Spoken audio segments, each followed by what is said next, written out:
The horror starting now because we're live. Does that imply we're the horror? I think so. Yeah. Cool. Are we not? I'm the horror. Hi, welcome to +1 EXP. I'm camp counselor and professional menace, KeganExe. I have they and them pronouns. If you don't know about us, +1's a weird little brand that multi-classes in tabletop game design, beard and skincare alchemy, and the Bardic College of Content Creation. Our dream and hope here at +1 is to help amazing designers find great players who love their games, and amazing players find great designers whose games they can love. Today you're joining us for the finale of our special 3-part Campfire Scouts actual play.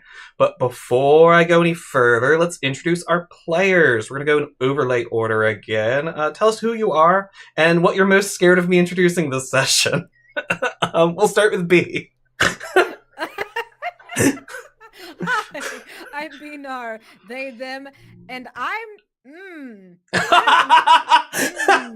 This is such a tricky question, right? Because I'm just going to use it. That's what I'm afraid of whatever Kegan is going to do. Just in general. I think I'm just worried about sort of the void of knowledge. Okay, that's fair. Too powerful.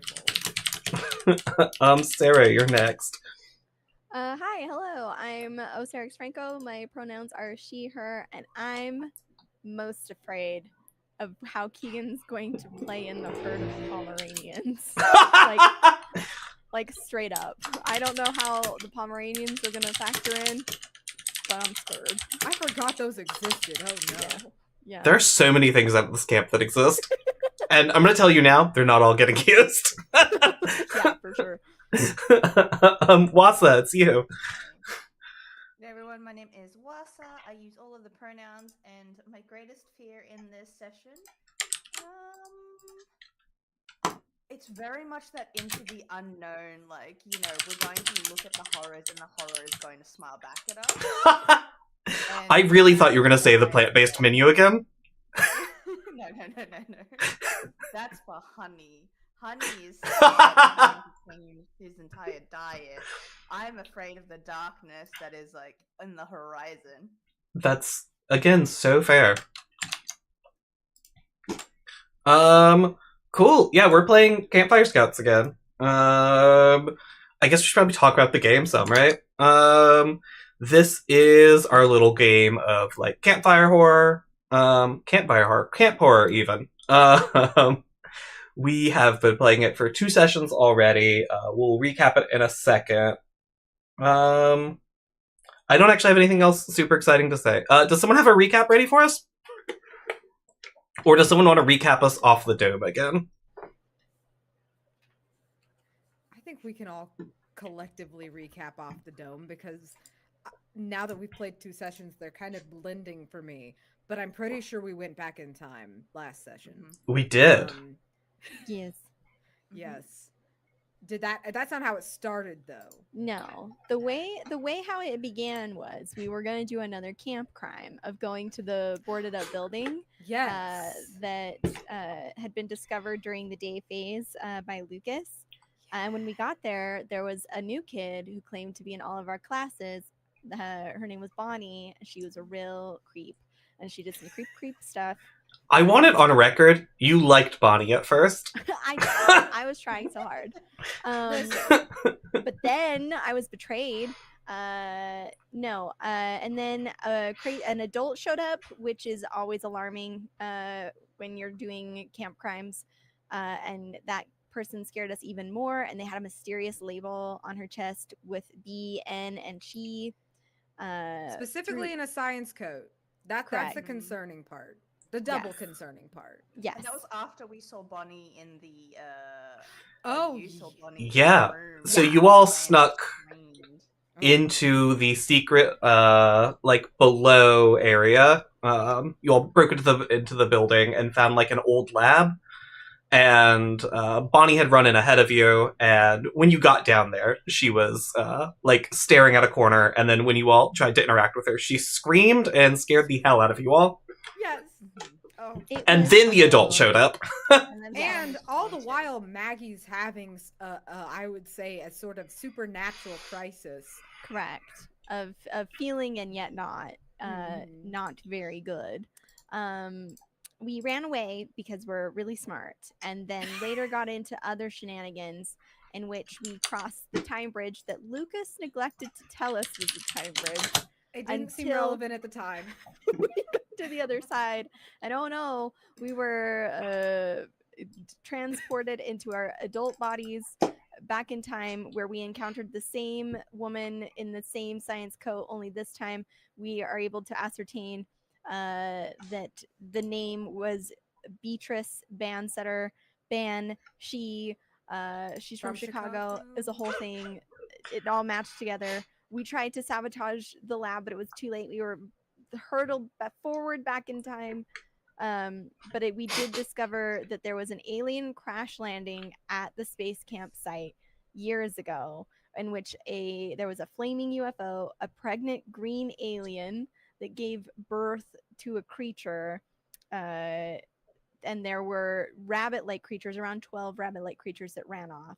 All of this aligning to our very spooky, scary bonfire stories, and Bonnie being the child potentially, which made me want to punch her in the face more. And she did rip off her skin. Yeah, once potentially is really generous to say here.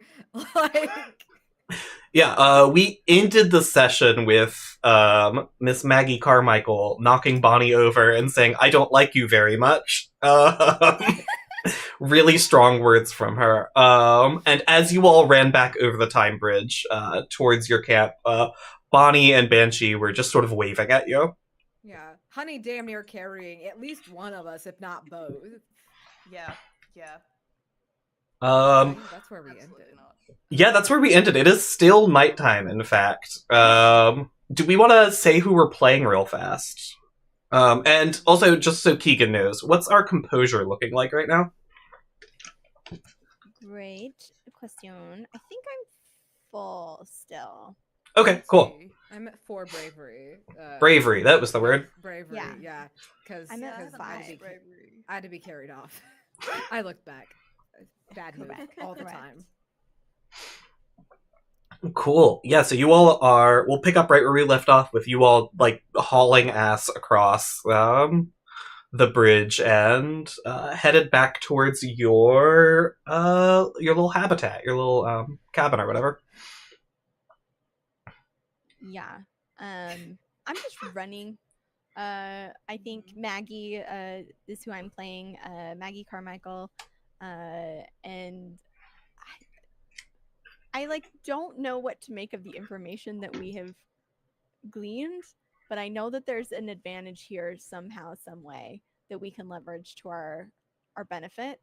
I just don't think that she can figure that out right this hot second, as Bonnie did rip off her skin right in front of us. Yeah. Right in front of us. Yeah. I'm playing Lucas, who is currently being carried by our wonderful Honey. Just like literally fireman's carry. And who is still like looking back at these critters. Concerned, deeply concerned. Not really saying anything intelligible, though. I'm not being useful right now. That's so fair. Honey is just running. Honey is like, we gotta get out of here, and we are not about to deal with an alien that just ripped, like, skin off to show other alien. Like, the world's worst babushka doll. Like,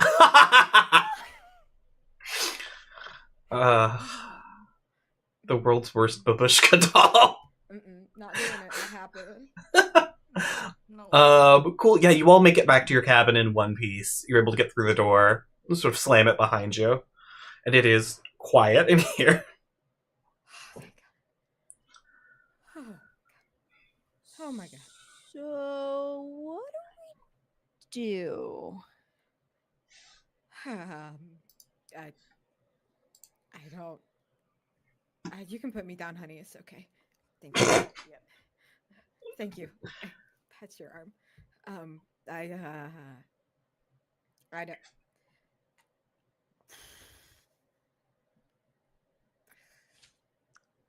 I wasn't expecting aliens. I mean, I feel I like know we. it's space camp. Yeah. I mean, I wasn't gonna say it, but I mean, it kind of feels on brand, but also like I didn't expect them to be here, like here. Exact. I expect like to be like gonna show up and I don't know, laser us or something. Not, God, whatever the hell that was. Oh. Here, Ooh. give me 1 second. Just give me a second. And Maggie's gonna go to the lump of things that she has packed and brought to camp, and she's just gonna kind of like move some clothes around. Various items will kind of like shift around. There's like a binder with like paper in it, seemingly been written on. A can of hairspray, a boomerang, but like one of those foam ones that kind of like falls apart when you throw it. You know what I mean? And she's gonna rummage around until eventually she procures 3 like water bottles. One that's like pink and very glittery, like purple holographics. One that's like clearly her dad's that he got from like a business conference that has some IT vendor logo on it, and then a personalized like one that has Maggie engraved on it that's like hard metal and looks really nice. And she'll look at you and go, okay, there's a lot of alien movies, but this one seems the most realistic. If we just put water in these and have it on hand, I think we'll be okay. So everybody, if you already have one, that's fine, but I clearly have extras. So if you need a water bottle, take one. We probably should carry around more than we need. That's actually a really good idea. So smart. I mean, yes, because clearly this isn't like a War of the Worlds thing where they're gonna like die because they're here. They've been here for, I don't know, time's not real right now. That's not. But I mean, that's a fair and valid point, right? Like that was kind of crazy that we were adults and okay, that really happened. Okay, good. Yeah. Okay, I was gonna ask if that was a thing that really for sure. Okay. Yeah, it could have been more alarming, but since I was good looking, I'm really not too worried about it. It could have been more alarming. Yeah. How? Oh gosh, are you kidding me? We have to do our real jobs there. I'm not a doctor. Right. Can you imagine if they were like, "Oh no, Maggie, do surgery right now." Ah. Okay. I watched a lot of Grey's Anatomy, but not that much. You know what? Okay, I take it back. That could have been more alarming. Yeah. It was pretty close to like the max though. Yeah. Okay, and he's like gonna like rummage in his bag. There is like a little water bottle that he's gonna like okay. So how many? Maybe we can like, I don't know, have like a bandolier of sorts. Maybe we could do that. What if they're not? What if the water doesn't work though? What if we need something else? Like we can't. There's no guns. That's like definitely a no go. And plus, like they're aliens. What if it doesn't even work?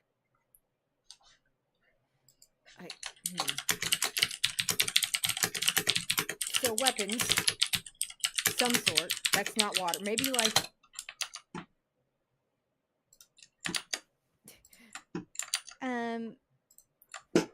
He's like digging through his own shit. He doesn't have a lot. He's got like, he's got like a camera, and he's like maybe the flash. It's like an old ass like camera. Like it's not like it's like barely digital. I love it. It's like maybe they'll like startle him or something. I got a flashlight. I don't know. As you pull out the old camera, Matt goes, oh my gosh, we have that old tiny cell phone, the walkie-talkie, right? Mm-hmm. We can. Oh yeah. Do we want to call the adults now, or? I kind of want to call in the vulture. I'm not gonna lie.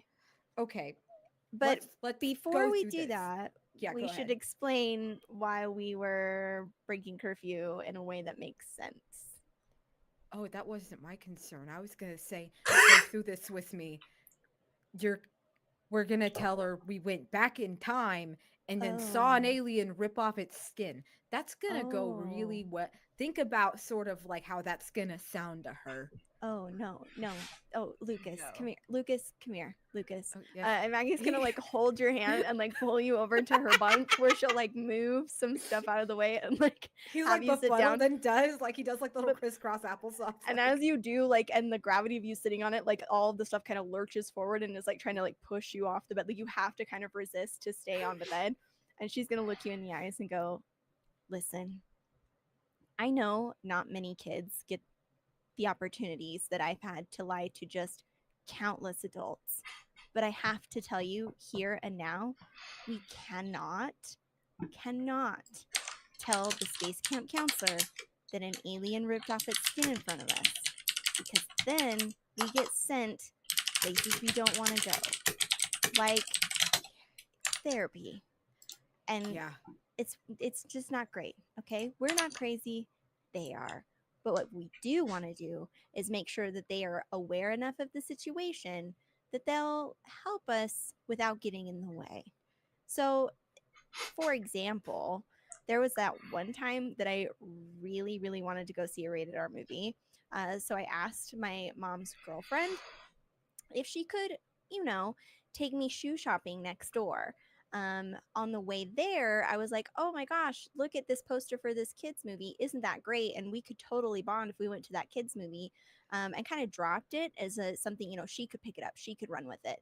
Of course, I didn't find any shoes and she felt bad. So she did take us to the movies and I did leave 5 minutes in and snuck into the other one. And it was great. And that's kind of what I'm talking about here. She didn't we need notice the you were adults to- gone? Well, not really. Oh. Yeah. But we don't need to talk about that. Okay. But we're Maybe going to talk later. about, Maybe later? I mean, Yeah. I guess. Okay. Sure. If we want That's to. fine. Okay. Yeah. What I'm that's saying fine. is let's Okay. get the vulture to sneak us into a rated R movie. Okay? Okay.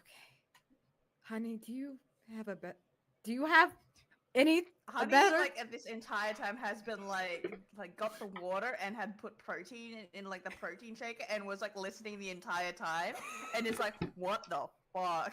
With like the story of like the movie. He's like, no, I've got a skipping rope, I've got protein bars, I have a protein shake and this water bottle.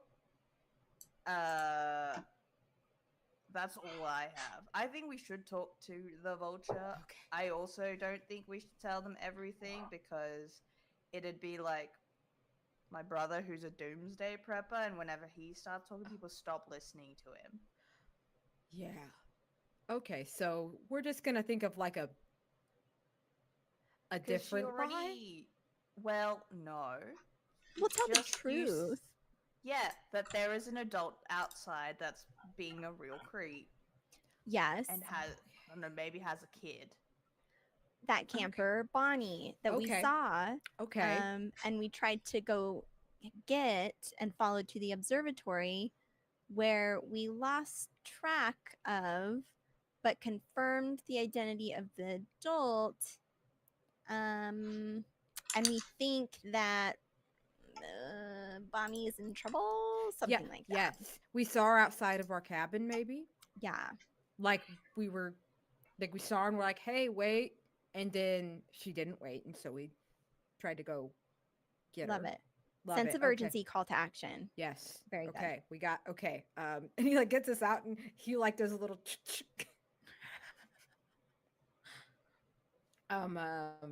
is anyone, are you guys still awake? Is anyone Hello? Over? okay? We might have a situation that is, yeah, over. Who is this over?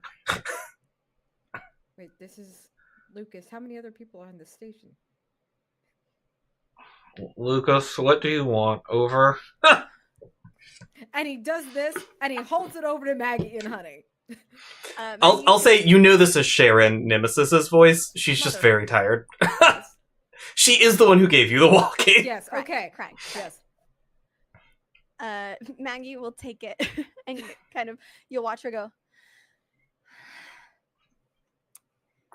Sharon, I had a really bad dream, and I just really could use some counseling right now. Is there any way that you could send the vulture to our cabin? Like, it's just really bad, because, like, there's a lot of feelings about my dad and how much he loves me, and I don't know if I can deal with it right now. Can you please send the vulture?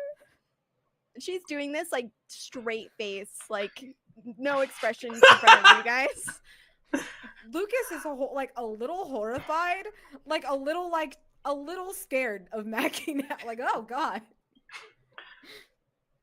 She's on her way over. And then she'll just like let it phase out and like toss the walkie-talkie back to Lucas. A few minutes later, the vulture shows up, and you just hear it at the door. And when you open it, the vulture is standing there, and she has a shotgun. Oh my gosh, I didn't think there would really be guns here. That's crazy. Whoa. You all said you saw a adult woman walking around the campgrounds yesterday. Yeah, Yeah. I didn't think you had like a shotgun though. Damn.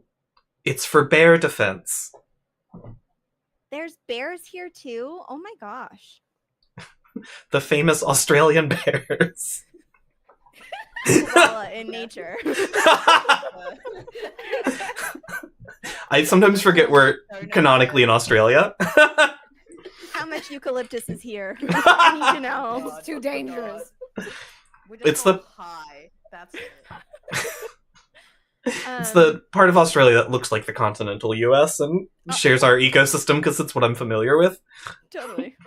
Okay, cool.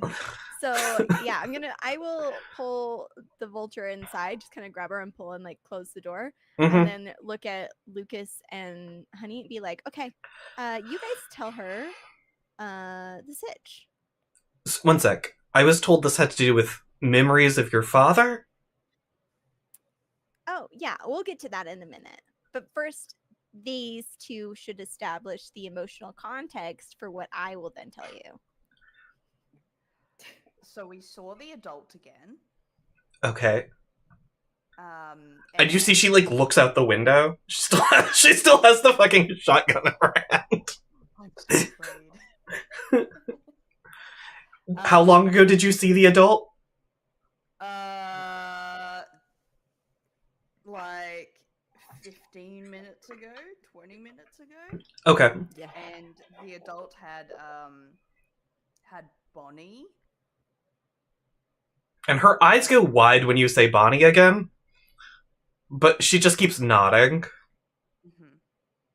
So we wanted to help Bonnie, but you know, there's not much we can do, especially when there's an adult we don't get that's way out there with a kid, and we thought that you would be the best person to talk to about this. I mean, I think we're right. You've got a bloody shotgun in your hands. The right person to call. Yeah. Okay. You found Bonnie. There's an adult. The adult's name is Beatrice, by the way. Beatrice Bansetter. We were able to make out the name tag this time. Okay. And she sort of nods her head and she's like, okay. Beatrice has been dead for 50 years. Like dead to you or dead in general? No, I mean, she has the memorial site. Sure. She was buried here. So this is like an elaborate prank we're pulling? No. Jesus, no.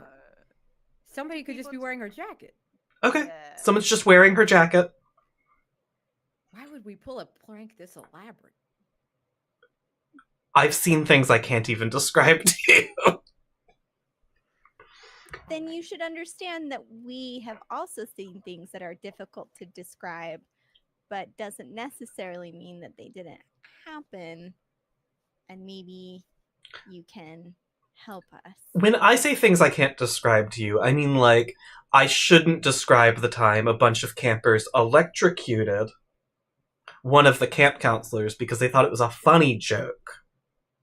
When you say it, you mean there's a dead person walking around the camp. And that's all I'm saying here. I believe she could just be, this could be a woman wearing a coat that has her name on it. Let's say I go along with this for right now. Mm-hmm. That's just this. I want to set up expectations here because we're talking about different things. Mm-hmm. So, you all need to get some sleep. Well, actually, that's where we can talk about how my feelings fit into all of this. Right. Okay. At this point, I'm gonna sit down. I'm gonna look at the vulture and go, listen. I don't know if you know about me, but I come from a broken home, and it's really sad and devastating. We're gonna fast forward through this. 100%. I would like this to count for my second requirement for the public speaking badge. Show your knowledge of speaking in social, or what is it? Give you a 3 to 5 minute speech about yourself to a mixed audience of campers and counselors. Never mind. I'm gonna make you give this full 3-minute speech. Lucas is looking at Honey like, what the fuck? I'm is she still haunted? I think so. Go ahead and start for me. Are you serious? Okay. I'm watching the time. Okay, 3, 2, 1, go. I don't know if you know this about me, but I come from a broken family. And I get that that's sad or whatever, but really the biggest impact that it's had on me is that I feel that I am able to be really open to when situations are maybe a little bit off. Because of this, it's really difficult for me in my day-to-day, and I was really hoping that Space Camp could give me a place where I could feel safe. And it's really worked out with my bunkmates. They are fantastic. But I do feel pretty confined here, and where you won't listen to my, my feelings or what I'm experiencing, I feel really neglected, which I already experience in my day-to-day. So I would like to ask if it's at all possible, in order for us both to maintain a glowing review on Google in your case, and me, the will to live, perhaps you could open up the possibility of me and my bunkmates having a little bit more autonomy to go around the camp. That way I can express myself in a more whole way, which I think is what my dad really was after when he said, maybe you could find a better way to spend your summer than just sitting here staring at the TV. That's a minute and a half. Anyways, she'll pause for dramatic effect. Mm-hmm. And I was really looking at the TV a lot. It's just because ever since my mom and dad ended their relationship, it's been a whirlwind of experience for me. See, Dad got a new job, and he's gone a lot. He still cares, of course, obviously. He's amazing, but he's just a guy, and he does what he can. And Mom, 1 more minute. Well, she's lived a life that's not very fulfilling for her, and I live in constant dread of falling into that same path. Though I will say that her life experience is vast and varied. And again, she's given me so many opportunities to meet a myriad of characters that I otherwise wouldn't have been able to engage with. And that's been really quite something. But it does create an element of instability in my life. And a lack of control. And I just would really, really, really, Vulture, really like to feel in control of a situation for once. And I think that that's something that Space Camp can do for me. And if that comes to pass, and it feels like just a million miles away to consider, but what an incredible experience that will be for me. Truly horizon expanding. Something about if you shoot for the moon, you can land among the stars. And I really feel like that's what this is for me. Did that help you? It will help me if you will allow me to do what I want to do when I want to do it. Okay. So I understand you. And I want you to know that you are heard and your feelings are valid. And it's tough coming up as a child. Yeah? So, here's the deal. What specifically do you want? Because I can't give you universal freedom around a camp with a weird adult that's maybe dead. what if you came with us to where we think the weird adult who might be dead is? That Why way don't we're under adult supervision, and also I get to like close a chapter in something that I normally don't get to do because the adults leave too soon. Okay, so how about I give you a counter? And that is, I'll sleep over. Here? Mm-hmm. I'll show you that not every adult in your life is going to leave. I'll have a fun little sleepover with you all. And I'll bring the shotgun. In case the weird adult shows up again. Because I value you, and I believe the things you're telling me. What if, instead of you sleeping here, we sleep where you normally sleep? No. Why not? So the plant-based menu we have has a lot of legumes, and you know Alan. He be. I'm gonna steal some parlance from you here, but Alan, he be farting. Okay. You all sleep in the same bunk? Oh, that sucks. Oh yeah, we share a cabin. It's wonderful. So really, we're doing you a favor by not having like a fart house for you to sleep in. I don't know that about you. Well, can we take a quick poll? Sure, and we spend the rest of the night having this conversation. She does take up a position right outside the front door for tonight, but she will be sleeping over tomorrow. Okay. I don't know if that helped us or hurt us. It was kind of impressive, I gotta say. Oh, thank you. Very good. I just really wanted this, and she'll like show her like jumpsuit. She'll pull it up, and you'll see the public speaking badge has just magically appeared. Oh wow! By the way, thank you so much for doing 3 minutes of speaking there. Yeah, you're welcome. It's a lot longer than I think that it's so much longer than you think it's going to be. That's why you stopped, and I was like, babe, you're a minute and a half in. I know. I just feel like I used so many words. And then my note to myself was talk slower. Talk slower, absolutely the right call. That's so funny. Cool, we're gonna head back to the you all go to sleep for the night.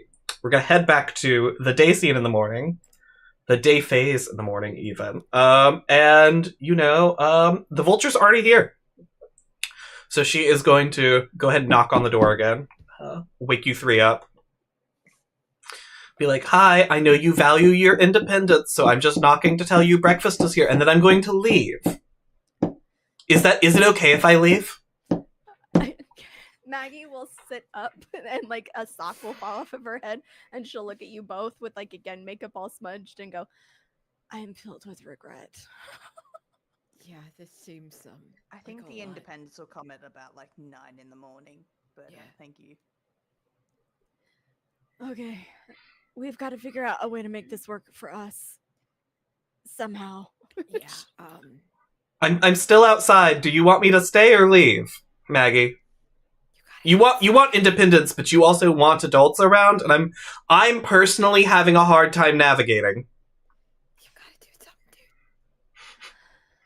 dude. Thank you for recognizing me and seeing how I feel. I just need like 10 minutes, and then I'll be out. Okay, and would you like me to wait here for the 10 minutes? I would no, God, no. Okay, well, I will head over to the mess hall then, and I'll see you all if you decide to come have breakfast. But because I value your independence, if you would like to skip the most important meal of the day, I will not stop you. Okay. All right, I'll see you later, campers. And the vulture heads out. Thanks. God. Maggie, what have you done? You have to do something about this. What do you want me to do? I thought that if I talk to her, like maybe she'd care. Or yes, she seems to care a lot. Yeah, but like no, she's doing it, and she's calling my bluff. Yeah, most adults don't do that. They like are overwhelmed by like my teenage angst and just like Yeah. Give me money. Yeah, I don't think that's her MO. No. I think okay. Maybe we can do the thing I do when I have to stay with my grandparents. I distract them with bullshit so I can do what I want to do. And you just gotta give them something that distracts them for like a long time. It's gotta be nonsense, horseshit nonsense with no end. Like a task that you need help with, but that you don't need to be there for. You know? Maybe we can do something like that. Or sneak off. We could have one person sneak off, and it'd be like, "Where is?" Oh, And yeah. we have to go find our cabin mate. Okay. Oh my gosh, honey, you're a genius. That's so smart. Sometimes I think real good. You think Really real good a lot good. of times. A lot of times. Lucas, what are the odds that the time bridge will do its weird timey-wimey thing like when we need it to? I mean, to be perfectly clear with you, it's happened like every time I've been on it. But not like the whole sitting back to the future shit. But like It has happened a number of times you've been over it. I do want to be clear, Not it every has time? not happened Okay. every single time. Okay. I just have not mentioned it when it did Yeah. not happen. Okay. I So it's wanted to know, is it only to Lucas that it's happened, like, or have we experienced it? You have never experienced it solo. Okay. yeah, so it's happened like not every time, but like quite a few times, but usually it's just made me late for shit. It's usually just like it seems to like skip hours or at least like an hour. Last time that was like the first time that happened. I don't know what that was. So I can't predict it. I'm sorry. It's like a wormhole. Well, I'm just wondering, because like, honey, if you were the one, but no, we need you to get into the weird timey-wiminess too. I just think if we can get the vulture to like experience the time phenomenon with us, things could go our way. You know what I mean? Yeah. Maybe the grave, that whole the person's grave. Maybe you can like do your whole thing about needing closure. You know, you did a whole thing about that. And like we just like okay, we'll prove she's dead. Here she is. She's not real. Oh, or like this is what we thought. Yeah, maybe that's. Is that anything? No, I don't actually totally lie something. to adults a lot. I just sort of like don't talk to them. That's totally something, Lucas. You're doing really well. Like, thank you. Truly, I'm impressed. So, do we want to do it during the day, or is it? Do you think it's important that we do it at night? I don't know. Because it didn't matter what time it was when I went on the bridge. Like, it happened when I first got here, I think. And remind me, the memorial thing, it's on our side of the bridge? It is across the bridge. Side. It is that little planet that has like a skull. Okay. It's just across the bridge. Great. I mean, screw it. Yeah, let's just get the vulture to go over to there with us. And then if timey-wimey stuff happens, great. If not, fine. But like my objective at this point is just to get like her on board for the big win. Because I don't know how else to like figure out what's happening here without someone who's been here a long time. You know what I mean? Yeah. I think okay. We can do that. Cool. Well, before we can do all of that, we should go ahead and do our day phase. So as always, you have 2 actions you can do during each day phase. You can prepare an item, you can search for a clue, you can take a merit course, or you can rest and relax to recover 1 bravery.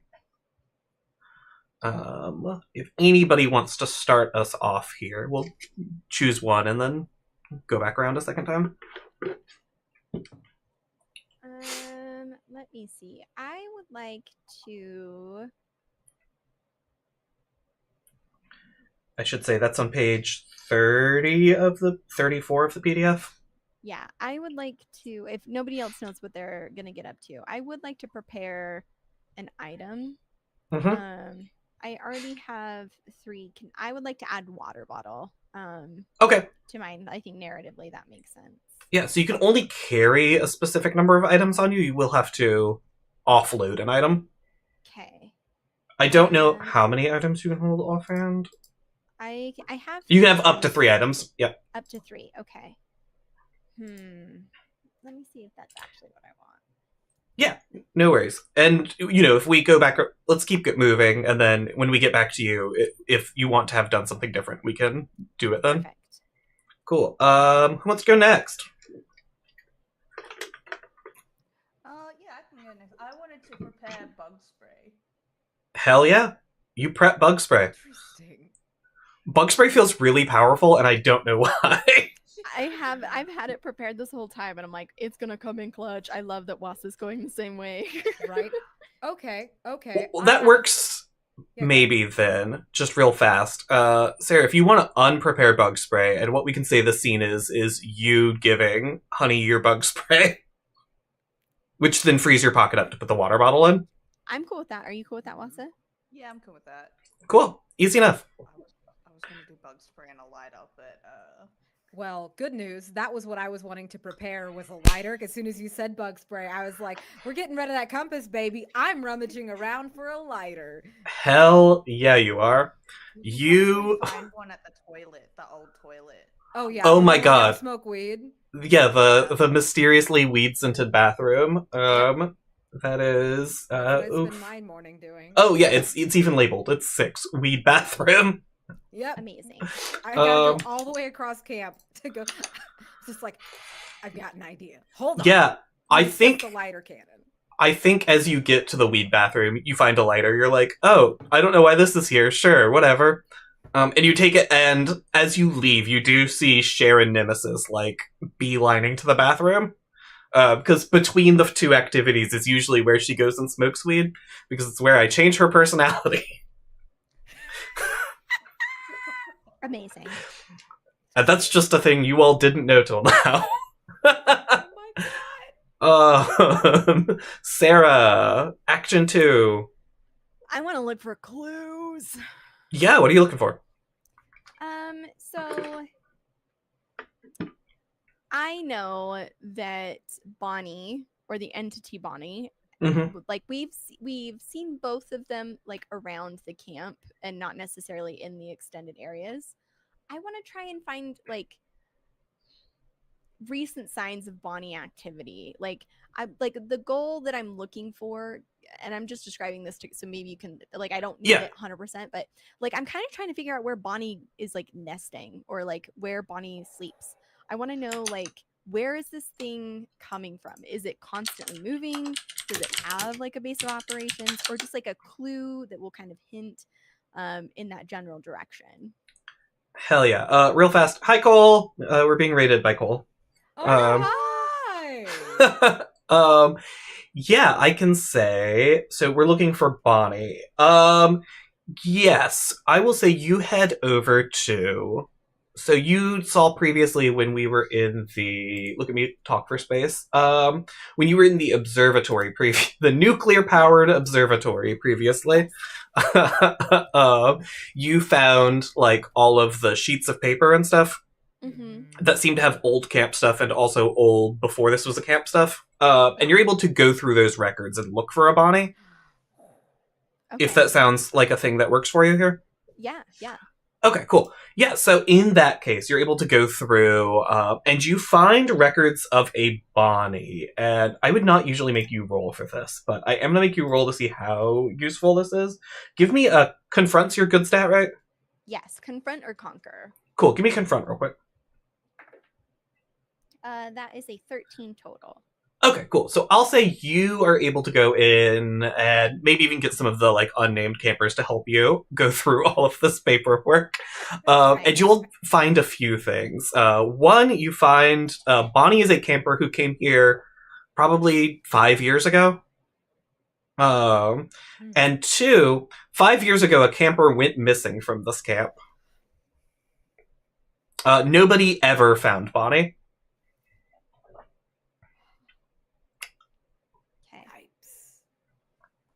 And just tying things together for everyone here. You know, the Vulture has been a camp counselor here for a number of years. The number is greater than 5. Mm-hmm. 17 is the number I have. 17 is, in fact, the number. Okay, perfect. Cool. Who, I think, Wasa, you were next. I wanted to do the little mystery check on the Vulture. Because she seems to be super reactive to, like, subtly super reactive to Bonnie and things, and I kind of want to get what's going on with her here. Yeah, so I'll say Maggie can give you what she found about Bonnie before this. So you know Bonnie's, like, an old camper who used to come here, who went missing. If you want to take that to the Vulture, that sounds like a great scene. Mm-hmm. So... It's Honey doing this. It's always Honey during these scenes. Yeah. It's like, oh, It's so good. I don't know what this means, and just goes to the Vulture and be like, so, I get why you don't super believe me, Maggie, and Lucas, because I was just told that Bonnie was a missing kid. How did you... I don't mind that you know this information. How did you find it? I didn't find it, I was told it. Okay, cool. So that's going around the camp. She sort of, like, nods, and she's like, yeah, I mean, a really scary thing happened a number of years ago. And I don't want to alarm you all, because I think this is probably nothing, right? I think every year, kids get scared, and they tell each other scary stories, and it's never really anything. A number of years back, one of the other camp counselors did not believe their kids when they said, hey, there's this strange lady walking around the camp, and then Bonnie went missing, and we never found her, and it's really scary, and we try to keep it from the campers because of that. And that camp counselor is not here anymore? That camp counselor is not here anymore. Right. Was that the one that was electrocuted? Like, are you no. Not here anymore, like... She's not dead. She was fired. She was let go, and she was replaced with Sharon. Right. And to answer the electrocution question, it was Sharon that was electrocuted. She probably deserved it for real. But yeah, you know, when it is my instinct to take you seriously, even if I don't necessarily believe it. Even if I think this is probably, you're just scared and you're in a new place. But I want to take the things you all are scared of seriously, even if I don't think they're real. Okay. That's good to know. That's good to know, because having a stranger wandering around being real creepy is not on the top 10 list of great things I was going to write about this camp, you know, for the Google review. For the Google review. I didn't know that we had to do a review. You don't need to do a review. I don't know where Maggie got that from, because I assume Maggie is the one telling you this. And then she thinks for a second, she's like, that could be Lucas. It's probably Maggie. Yeah, like, Honey is like, I'm not a rat. I'm not ratting out my friends, so who's telling me any of this information? It's like, yeah, okay. So, gotcha. So, if it's not Bonnie, is that like a pretend kid? It could be anything, right? It could be anything. Like, what do you mean anything? Like a random, like a... It could be a fake. Like it could be an alien? It could be an alien. Who's to say? So here's the thing. I don't believe there is an adult stalking our campgrounds at night because we have security cameras. Okay. And we have not seen an adult stalking the campgrounds at night. We have seen 3 campers we can't identify stalking the campgrounds at night, but we have not found any strange adults stalking the campgrounds. So I don't believe it exists. So let me say that first, which is to say, I can't tell you what Bonnie might be. Maybe she's an alien. Maybe Bonnie and Beatrice are both dead and they're zombies and they're walking the campground. I cannot tell you this. Did I make it scarier? I'm trying to be radically honest with you.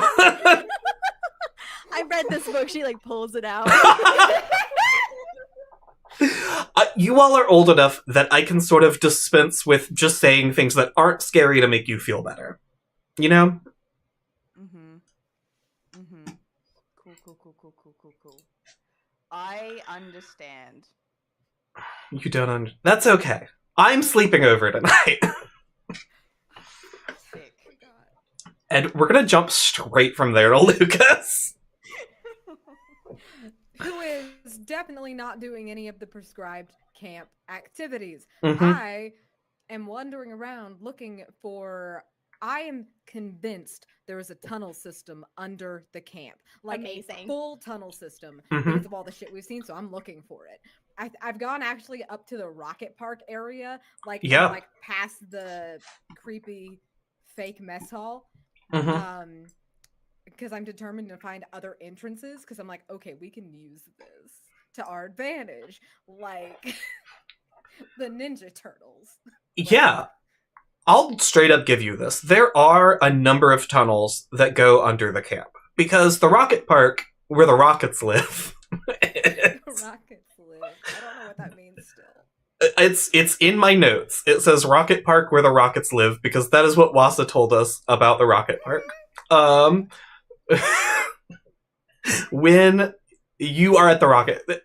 Because this used to be a real site, where they really launched rockets from, in the middle of the forest of Australia, full of bears. Koala in nature. I just need to interject here that the Australian Space Society was a thing that was going to happen, and then I didn't realize what the acronym was.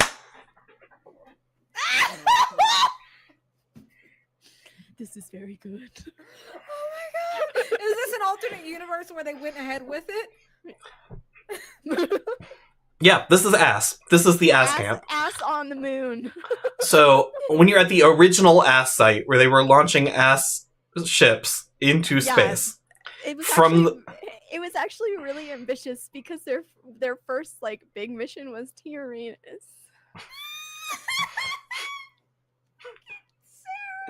I'm not correcting any of this. Yeah, you get there though, and you get the idea that like there are a number of tunnels that go to places around Camp Challenger. It is not to every location in Camp Challenger.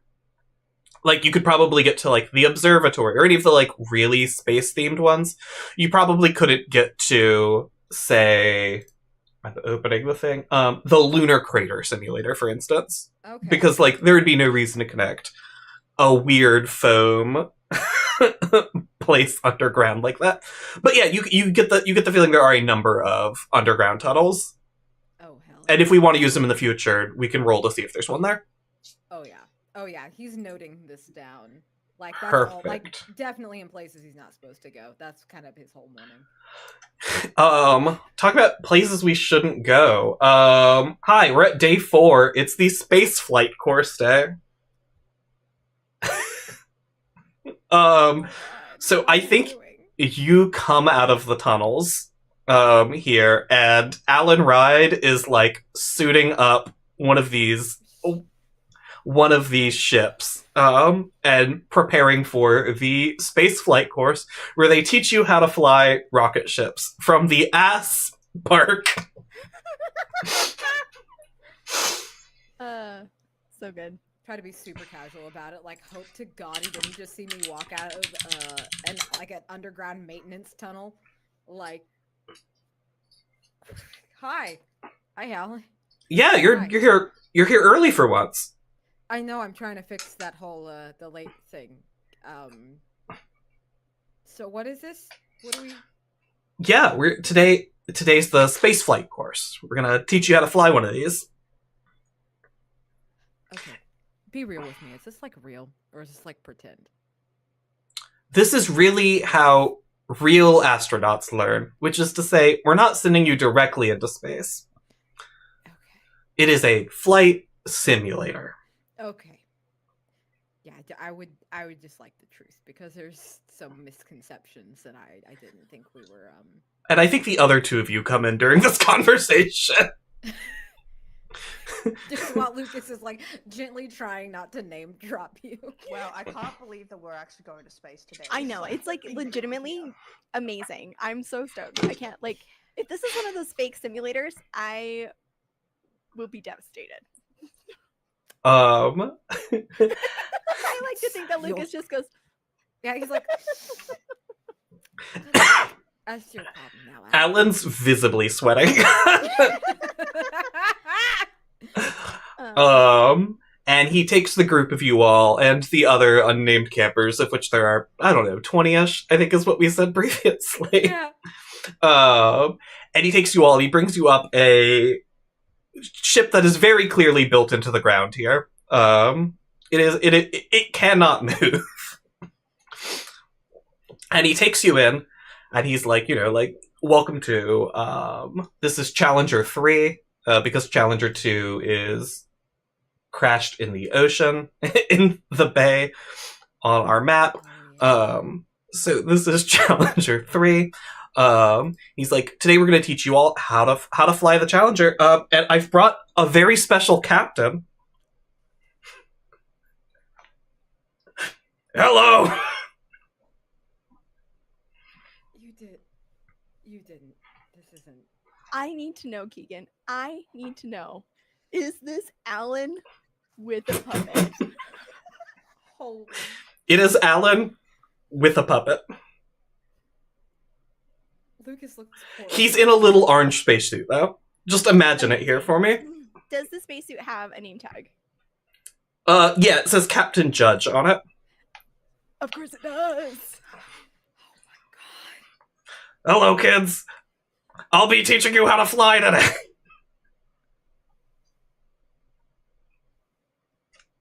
Am I allowed to leave? You want to leave? You want to leave this? A little bit. I'd like Lucas. to be taught how to fly a spaceship from a puppet. That sounds pretty different. Maggie's hand shoots up in the air. Oh my god. You! Hi, Mr. Puppet, that maybe will tell us more about how Alan feels. How many people have you taught how to go into space? Oh, hundreds! Hundreds? Yeah! Oh. Were you friends with Beatrice too?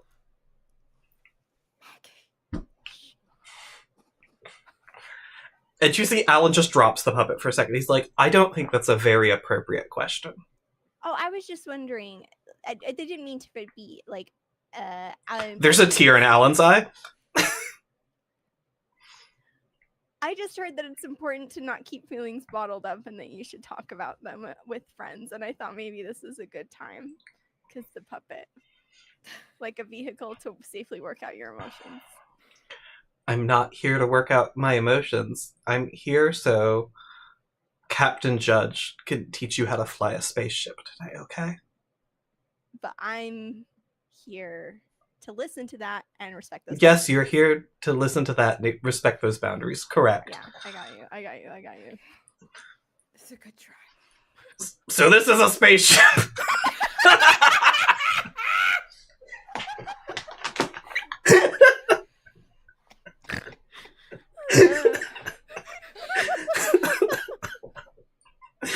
I'm so sorry. I've been waiting to break that puppet out for truly weeks. Yeah, you all take a space flight course. From the puppet. The puppet is the captain. You can see him, so they hand you all little, like, VR headsets. So you can experience what it's like to be on these ships. And they have like little like 4D movie theater seats. So like the seat vibrates and sort of repositions. And in the VR spaceship, Captain Judge is just a full monster. The branding is really... We don't know where they got this money from. Amazing. It's where all the money from the camp goes. It's where all the money from the camp goes, is upkeeping this VR spaceship. Yeah, he runs you through... Also battling like copyright infringement against Captain Judge. Captain Judge is he's like the Wheaties mascot. There's a huge legal battle around Captain Judge. Absolutely. Yeah, you all run through it. You all are given like positions on the spaceship to be for the big flight in a few days, but it is day 4 and the big flight is on day 6. So we're gonna move back over to the campfire phase. Do we feel like we need to make it spookier, or do we feel like we sort of have a handle on it at this point? I could go either way, y'all. I'm not gonna lie. Same. Cool. Well, let's say for time right now, let's skip campfire phase. Cool. And then we can maybe throw one in one of the future days. I'm trying to get us to day 7 before this is out. So we can sort of foreshorten this a little bit. Cool. So skipping over the campfire phase, we are into the night phase. You all still go to the campfire. We still tell spooky stories. They just don't really matter for the sake of the game. So you all head back to your cabin alongside Counselor Vulture, who's here for a sleepover.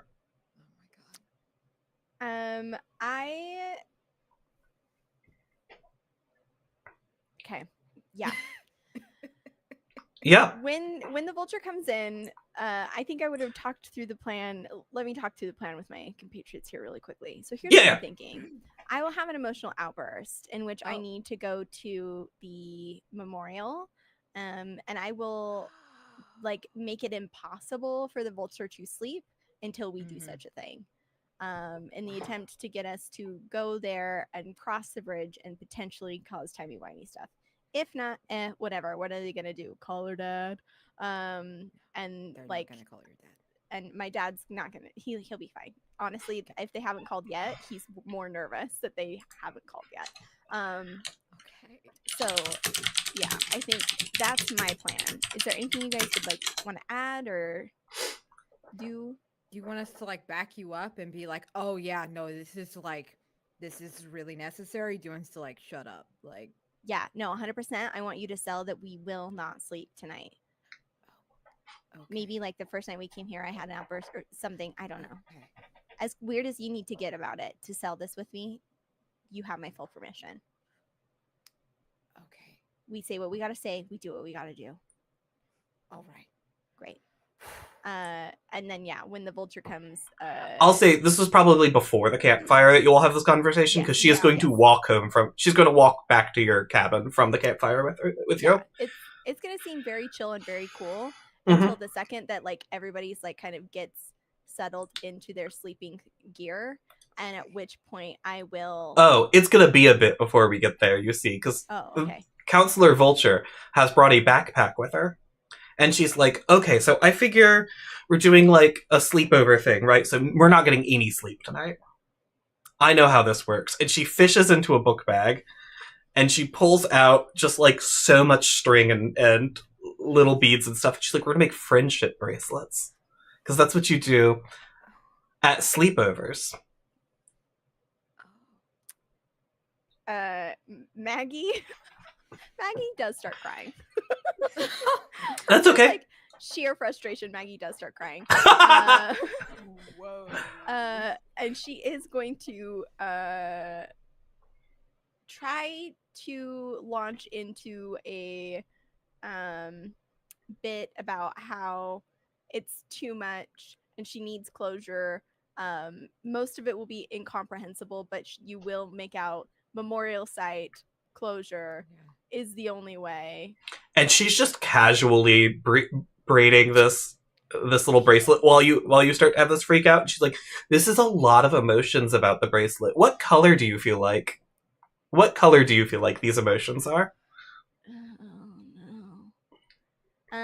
Normally when I cry, I think it's blue. And she hands you some blue string. Look over at Honey like, should we do something?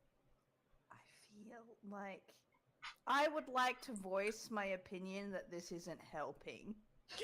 Okay, and Honey, how do you feel like we would help best? Remembering that you all told me you think there are 2 dead people walking around the campgrounds at night. Mm-hmm. So, like, I don't personally think we should head to the memorial tonight. I think we could do it really early in the morning. Say 4 or 5. We could go earlier if that works. That's helpful because these 2 are not very good at 4 or 5 in the morning. No, this is not gonna.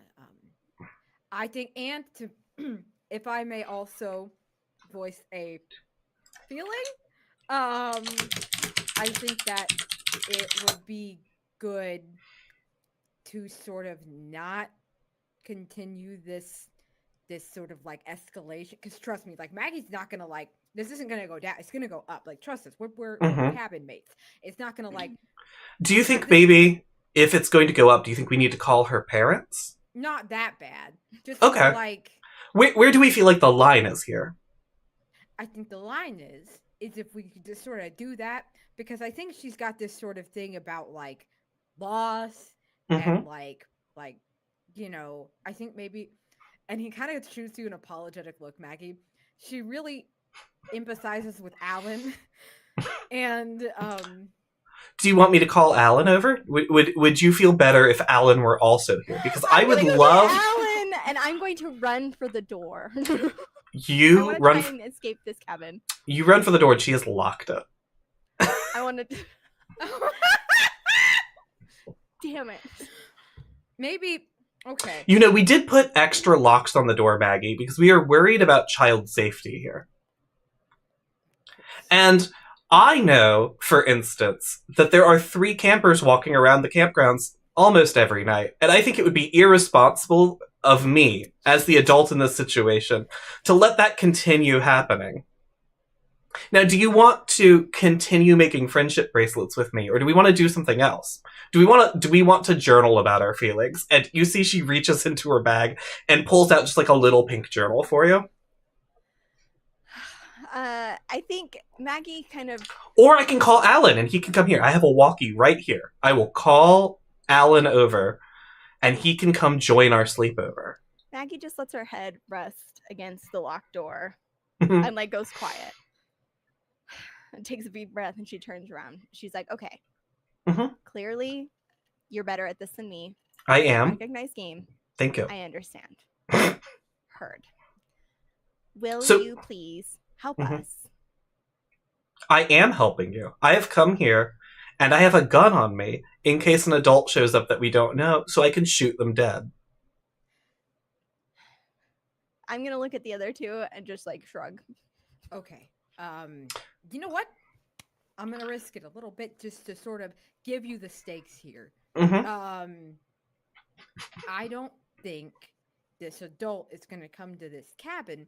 I think that maybe this adult is looking to sort of, because as we know, there are people, there are kids wander around this camp. You know, it's probably some of the younger ones. You know, and I'm kind of worried that they're out there and that's who that adult is looking for. Not us in the cabin. They're not going to go into a cabin. That would make a lot of sense to me if you didn't tell me that 2 days ago she did show up at the cabin and tried to convince you all to come outside. Yeah, then that didn't Do you remember telling me the story? Because I remember you telling me the story. Okay. Yeah, and it didn't work. Right. Why would you do the same thing twice? Right, which is why we locked all the cabins extra tight tonight. And there's a camp counselor sleeping over with everybody, just in case. Wow. To be fair, I didn't actually know that you have that many camp counselors per camper. Yeah, every camper has their own camp counselor. They're just not story relevant, you see. And Lucas just goes, all right, I have taken that pink journal that she's offered. I've sat down and I've written a message on it, and I'm handing it over to Honey. And I'm gonna type it in the Discord. Oh my god. As this conversation with Lucas is happening. Yes. As Lucas is like really trying to do his best to lie to an adult, he's never done this before. Oh no. She does for sure have those. I'm putting this in Honey's hand. I'm taking gasoline and I'm pouring it on this narrative fire. For the sake of the chat, I will not say what that says. That is a wild escalation. Correct. For 1 hour into the final session. Correct. Cool. I want to set expectations. If we do this, the game will end. Oh. Amazing. And I'm fine with that. Yeah. I'm fine with that. This could be our last night phase. It will be our last night phase. Oh my god. It doesn't have to be, but Maggie's just like over it. So this is. And like Honey is like this person is bananas, and like I look at the keyhole and I like, because I'm assuming Vulture is like in front of us and like we're behind the Vulture. And like, I'm pointing and talking like, to me like aggressively. Yeah, and like So softly. Yeah, well, when I say aggressively, it's so close. Yeah. Close. Yeah. It's just like, and he's like met her at where she is. Like, come on. And like I'm motioning to you like pick the lock, because like I remember that you did that once before. Yes. Do I feel that I have enough cover from the Vulture to pull this off? I will say to the players, you feel like this is probably the night phase Keegan is trying to skip for the sake of time. I will say to the characters, picking a lock is going to be a thing that makes noise, and you will probably recognize it. That's my thing. And if you are successful, I will knock the heat up, and we will be at 4 out of 6 heat going into this next night. No, it's okay. I think I will shake my head. I'll take the paper out, crumple it up and like chew on it to make it impossible to read. I'll then like spit it out and just kind of like set it by the Vulture. And she picks it up and goes, "Thank you," and she puts it in her pocket. Great. I think I'm gonna make friendship bracelets. Fuck it. All right, we're making friendship bracelets. Sick. So we go through the night making friendship bracelets, braiding each other's hair, and journaling about our feelings. Because she is meeting you where you are telling her you are at. Correct. I love it. I think it's great. Yeah. Hey, fun thing here where I say, hey, as the GM, I'm trying to skip this night phase. It works out. It works out great. I will like to say Maggie is pretty... I have +1 craft, so maybe it's not as fast as I want it to be, but I do want to make both Lucas and Honey friendship bracelets. Oh yeah, one sec. Everyone, roll me craft real fast. Oh my god, yeah. I also have +1 craft. I have nothing in craft. 14. Cool. Oh, mine's a 4. I did bad. Lucas can't do this. I'm trying to see how good she is at crafting. Okay, cool. She has a high craft skill, in theory, because she does embroider her own clothing constantly. She did roll a 2 on this, so I do like to think her friendship bracelets come out looking bad. This is good. She tried something maybe more complex than she could do while managing the 3 of you having a fit for seemingly no reason. Like a 12-strand braid she was just doing the whole time you were flipping out. Amazing. Oh Very good. it's so good. Perfect. We head back to the day phase on day 5. We flip this back over. Cool. Yep, we head into the day phase over here on day 5. Today's going to be the 0 gravity course. But you will have a whole day phase to use. Also, because nothing spooky happened last night, I dropped your heat as a group, so you are down to 2 out of 6 heat. Yay. Sorry, Keegan, I meant to mention this earlier as well. I would like to use my cheer ability if anybody is missing any bravery to make sure that they are up. Yeah. Perfect. I was down one, so thank you. Yes. That is great. It's the friendship bracelet. Yay! It's the way you cheered really is just by having a crying fit on an adult. Yes, actually. It was great. Cool. We are back into day phase. We do breakfast, XYZ, blah blah blah. What did we want to do this day phase though?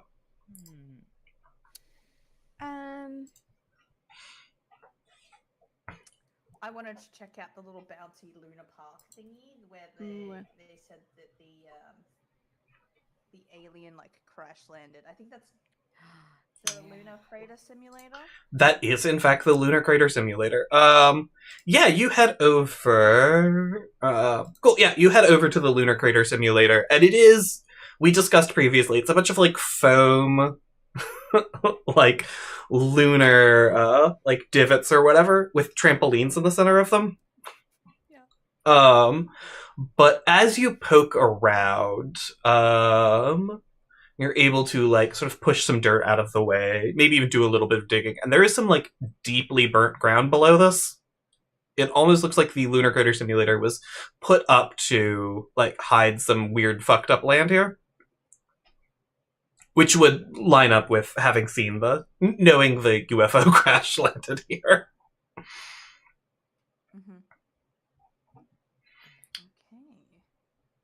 Okay. B, you're next.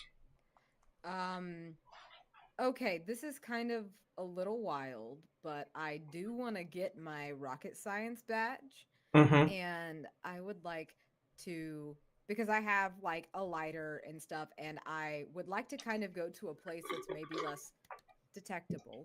Sure. Try to do what I see as preemptive weapons crafting. Sure. And try to make a bottle rocket and see if I can do it. Yeah, we can do that for sure. Go ahead and give me a craft roll. I'm gonna say as long as you get a 10 on this, we'll call this a successful crafting of a bottle rocket. We'll see. Ooh, that is a 17. Hell yeah. Yeah, you craft a great bottle rocket, in fact. Oh, heck yeah. Awesome.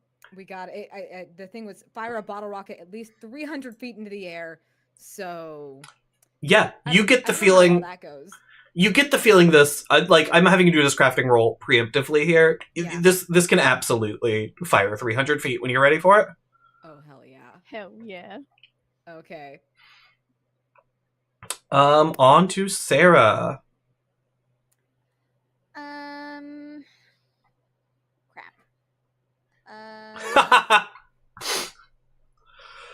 I'm going to I'm going to take the art course during the day, I think. Yeah, that sounds great. You take the art course. This is run by Counselor Vulture, sort of unsurprisingly. I'm just I'm gonna use this like as like a way of like I'm watching and learning her ways because I'm impressed that she's bested me, and I need to. I admire her. I admire her even more. Mm-hmm. Yeah, I think she teaches you embroidery this time. Hell yeah. This is like I recognize that you recognize, and I will teach you a craft I enjoy. This is not normally an embroidery class. Very good. I love it. Perfect. We're back to Wasa. So that was kind of like a mystery role. Yeah, we'll call that mystery. Yeah.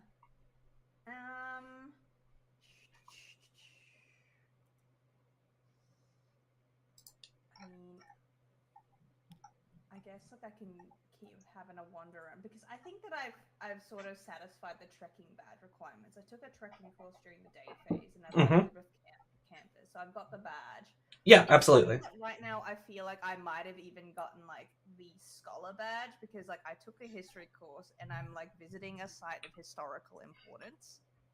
I will say the history course. Somewhere else. Yeah, you took a history of space travel course, which I'm going to count for badge purposes as a different course. Oh, okay. This is more of like a general. This is an Australian history course, you know. You could just take the history. You course could just today, take the though, history and just course get during the day and get the badge. Yeah, I think that I'll go do that because I feel like Honey's like, I want to know more about this place because I'm very confused all the time. I think that learning a little bit of the history will help. Yeah, that sounds perfect. You're able to go to this course. This one's run by Sharon Nemesis, because she gives me history teacher vibes. Cool. You have the scholar badge, which I think is very funny that you're the one who ended up with it. Well, I love the active. The active is so good for that badge, and the fact that Honey has that. Yeah. Oh So my good. god, that really works. I'm a so little good. scared. Just for the viewers, scholar badge. The active on it is once per day. You can speak a single true fact and have it be true. And You speak a single fact and have it be true. I love that that's in Honey's hands. Mm-hmm. She has Keegan, beautiful buff hands. am not at all worried about this.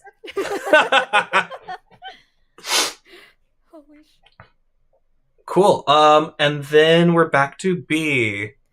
Another wild pull because Lucas is pretty sure shit's about to pop off, and I'm going to, like, in his mind, he's framing it as trying to figure stuff out, but I'm trying to get the last requirement on my nuclear badge. I want to row out to the sunken challenge. Hell yeah. And to identify nuclear material based on, like, sight alone to see if, but I want to see what's out there, and we haven't done that yet, so I'm taking a canoe. Yeah. I'm not very good at it, but I'm trying. Hell yeah. I usually don't make you roll during the day phase unless it's funny. So you are able to row out there because I don't want you to fall in a bunch of nuclear waste. That is not funny. Yeah, I'll say though, for this, just go ahead and give me, we can call this a comprehend or a confront roll to sort of see what's going on over here. Okay. I got the same score on both. Cool. And we'll set it at 10 again. Okay. So you get. Like, you know there should be nuclear shit here. I got a 20. It's an 18 plus 2. Oh yeah. Okay, cool. Yeah, you discover, you sort of row out here and you're like, wait a second, this is nuclear rocket fuel. Like, oh, Jesus. Has anybody been swimming in this? There have been no water courses here.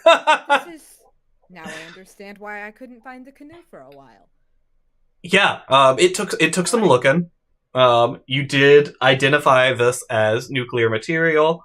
You can go ahead and take your nuclear sciences badge. Now I have a Geiger counter, and I can produce nuclear or other world materials once per day. To scare away something evil. Yes, specifically. I also now have a bottle rocket weapon. I probably shouldn't be the one to have either of these, but we do now. We have them now! Sarah, final action. Did you... This is 2 for you, right? Yeah, this will be my second one. Okay, cool. I want to keep a good thing going. I want to hunt for clues specifically around the vulture. I recognize that, like, she's attached, she's trying to keep us safe, all the things, da-da-da. But I am trying to, like, ascertain a weakness and or, like, yeah, like a weakness or a vulnerability, like something that I can leverage for the greater good of the camp. There's some great eco horror. Nuclear rocket fuel left of the ocean. I don't know what nuclear rocket fuel is. Is that fuel with nuclear energy? Maybe. But yeah, Sarah, go ahead and give me a confront roll. I'm going to give you something different depending on how you roll this. That is a 10. That's a 10. Okay, cool. You sort of get the feeling that if you went to the vulture and were like, hey, We'll do better. She would probably stop demanding to sleep over with you. Okay. You get the feeling the way to fix the situation you've put yourself in is to go to the adult and apologize. Yeah, got it. Because she would like you to have your independence. Oh yeah, for sure. She's 100%. She's being awful to me on purpose, and I deserve it. I would love to do that. I think like after the embroidery class and like I sit there and watch, I'm gonna go up to be like, so listen, I just want to apologize or whatever. I'm not used to people paying that much attention and being aware of my real intentions as well as you have. And I appreciate that you actually care about me and Lucas and Honey and our experience here. And I'm sorry for trying to take advantage of that. And she puts a hand on your shoulder and she says, I would say that's big of you, but I don't think that's what you want right now. She sort of nods her head, and she's like, I think what you want me to say is, I'm done sleeping over, and if you can promise to behave yourselves, we can go back to just being chill, and I'm willing to do that. Okay. She sort of like pats you for a second, and she's like, you really do deserve adults in your life who take your problems seriously. You aren't going to appreciate me saying this because of the age you're at, but you do deserve better. Maggie will kind of like nod, and she goes, Dad tries. It's just so awkward. You know? I do. Yeah. I do. But you don't want to talk about that, and I understand. I understand. So I'm going to leave you alone now. Cool. But you know where to find me if that changes, yeah? Yeah. Cool. I'm glad we had this talk. And she walks off. Perfect. I love it. We head into the next campfire. No, we head to the Zero Grav course. I almost skipped the Zero Grav course. I'm so sorry, everyone. We head over to the Lunar Crater Simulator. So why don't you give me a D6 roll real quick? I got a 1. Cool. Nothing happens when you pass the time bridge to head over to where the Lunar Crater Simulator is. And we get over to the Lunar Park and to the Crater Simulator. Oh my God. And Captain Alan Ride there. Hello, kids. We're gonna learn about Zero G today.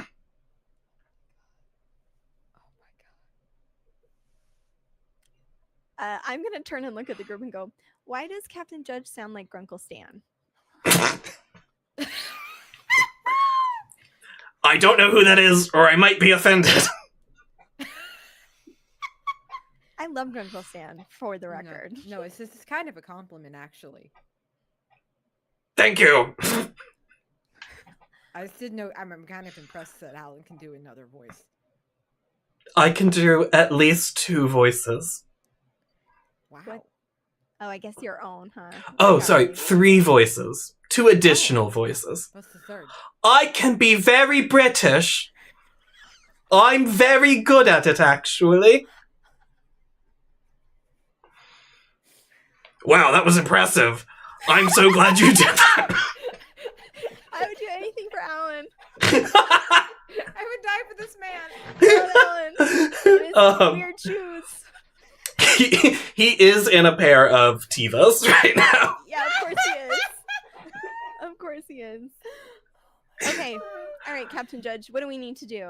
Okay. Head over to the lunar craters and jump from one to another using gravity. Great. I'm going to start walking while my compatriots are just very confused. Yeah, it looks like he's trying to get you all to hop on the trampolines to experience zero gravity jumping. Yeah. How is it zero gravity if we have to use gravity? I'm confused. I love that Alan like had put the puppet away. He's like, no, gotta get it back out. Alan didn't. Keegan has arthritis.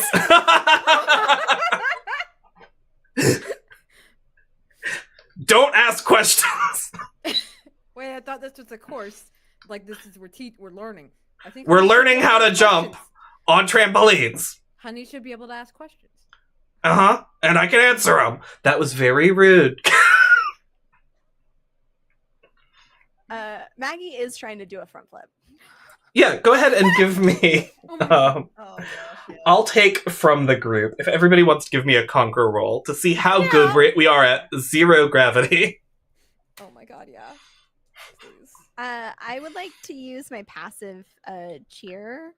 When you lead a group in an action, you may share your roll with the entire group, so everybody can use my conquer roll. Hell yeah, go ahead and roll that conquer for the group. Oh my god. Hell yeah, that's a 16. Y'all are so good at moving in 0G. Believe it or not, Captain Judge, actually a great teacher. You see, he doesn't experience gravity because he's a puppet and he just sort of floats places. That makes sense.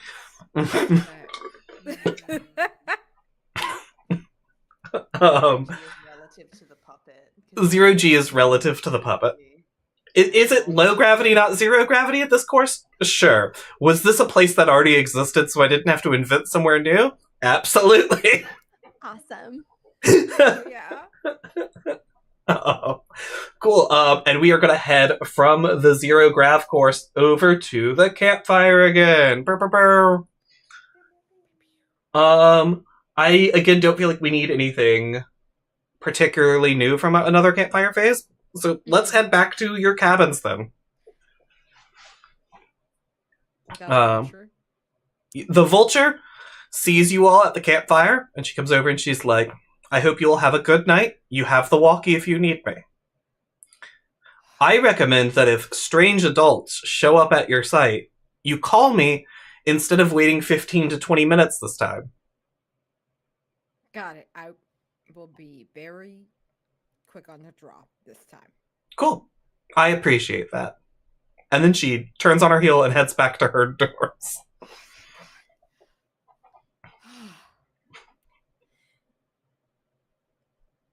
So I did promise that we would be on our best behavior. So if we're gonna do this, I'm for sure gonna be banned from space camp, which is fine. Do you want to go back here next year or something? I don't know. It's kind of.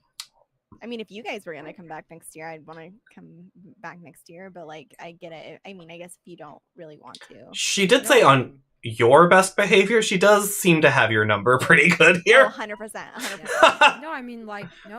If you came back here next year, I'd want to be here. Yeah, absolutely, both of you. Does that mean we'd have to be at the camp, or we'd have to be counselors? Great question. Maybe we could just find another place to hang out that isn't space camp. If we have to be counselors, because I mean, I'm not going to judge you guys if you want to do that, but the vulture looks kind of miserable. Yeah, they all kind of do. But gosh, is she wonderful? We briefly see Maggie just look a little smitten. 100%. Oh. Okay. So, perfect. What is the play here? Are we staying in? Are we going out? Well, did you guys find anything out that would be helpful, sort of, with this situation? Well, when I went to the jumping place before we had our course, I saw there was like rubble, like fire, like there was a fire there. Okay. And they like put the stuff on top to hide it. Weird. That's all I saw. I mean, the day before I told you all that. Yeah. You know, that a counselor was fired because they didn't believe the camp kids. Okay. So that's I'm not. All I found. I didn't really find out anything, but I do have this now. And he pulls out a bottle rocket just in case. That is sick as hell. Very good. So I've got like we got some self-defense if we need to. sure I can build a second one if I have to. And you haven't even shown him your nuke yet. No! I love the like things that Lucas chooses to share. Mhm. You actually see he's like digging around in his backpack, and it's like there's like this like green clue of something he's found, Amazing. but it's not what he pulls out. He's like, oh, I do have this this little thing, and it's like there's like a of a Geiger counter, Amazing. which might be useful for finding sort of the since Can the you aliens find aliens? Like in the movie, you know how there's like the movie Aliens where there's the thing? I can find nuclear material, and they seem to be like sort of around that. So, But like aren't aliens nuclear? Because they're from. Is that my fact? Oh, is that your fact? Like they do, like they emit radiation. oh my Nuclears. Aliens are in fact nuclear Amazing. because they give off radiation. Oh my gosh. And that's just a fact we have to deal with now. That was a great use of that ability. Oh my gosh. That was so smart. I would have done something so stupid. I just want to pause and say that was an incredible use of that ability. So good. That was so powerful. It's like that's like peak power gaming. Lucas, We have a Geiger counter now. You know what's coming. Yeah. Yeah, I mean, like it's worth a Yes. shot. You know. So, do we wait or do we go find it? Let's give me a second. I'm gonna go to the pile one last time on my bed. hmm I'm gonna rummage through it and Sure. pull out a myriad of supplies to make a collage, if you will. What I'm attempting to do is use art supplies to camouflage an object. The Sure. object I'm camouflaging is me, and I'm trying to make me look like Sharon. Like Sharon Nemesis. Yes. Yeah, go ahead and give me craft for this. I'm gonna set this at like a 15. Yeah, no, I'm scared. I'm scared. I'm not shitting you. That's a 19 plus 1. Almost defying odds. You swipe on some glittery makeup. You put a new bow in your hair, and you turn around, and it is unmistakable. You are Sharon Nemesis. When did Sharon get here? That's impressive. I would like this to count towards one of my conditions for my art badge. Yeah, absolutely. I'm not stopping that. Great use. So, yeah. How many? I can look this up while you're talking. I need so many things to get an art badge, it turns out. So I'm like just over halfway there. Oh my god. Yeah, you need 3 out of 4 for the art badge. Yeah, and you have to so You have took an to- art the one- course. I took an art course, I did the camouflage, and I've only done rendering a subject of choice in one of the ways. But you have to do it in 4. So Yep. I would still have to draw 3 pictures or discuss and with another camper the elements of art, which I'm thinking about how I can figure it out. Listen, I think we can do it now. Because Maggie, how the hell did you do that? That's like It's really interesting when you're dealing with like sculptures or like shapes, right? Like it's not necessarily about like creating the exact same dimensions, but about using color to like push elements back or pull them forward, right? So like her under eyes, I don't know if you notice this, like everybody thinks that like maybe it's just heavy eyeshadow, which is why this is working, but it's actually that she like doesn't get any sleep like ever. So you're just pushing back all of the places that would make you look like haunted and tired, and pulling forward anything that makes you look ill-suited for your job. I'll count this. This works for me. I already made you talk for 3 minutes straight previously. I will not make you work in every single one of those words. I will do my best. No, just absolutely. Cool. Cool. Art badge unlocked. Art badge. Yeah. Why don't we real fast? What badges do people have? Because Keegan is now wondering. Okay. I've got the powerlifting badge, Mhm. the solar badge, and the trekking badge. Cool. I've got the nuclear badge, the ham radio badge, and the Camp Challenger specific rocket science badge. Hell yeah, you do. I forgot you had that one. Yep. And then Maggie has cheer, art. And public speaking. And public speaking. Yeah, cheer, not tying, public speaking, and art. Oh my god. I forgot you got knot tying as well. You've been powering through these badges. That's great. Correct. That's why I threw out what I threw out when the vulture was being difficult, because I always have rope. Yeah, I'll say for the chat, because you all never got to see that message. The thing Maggie recommended doing was tying up the vulture and just leaving. Taking her keys and leaving. Yes. Which is when I said I would let you do it, but it would end camp. Which I feel like, from me, was a very fair ruling. Oh, 100%. 100%.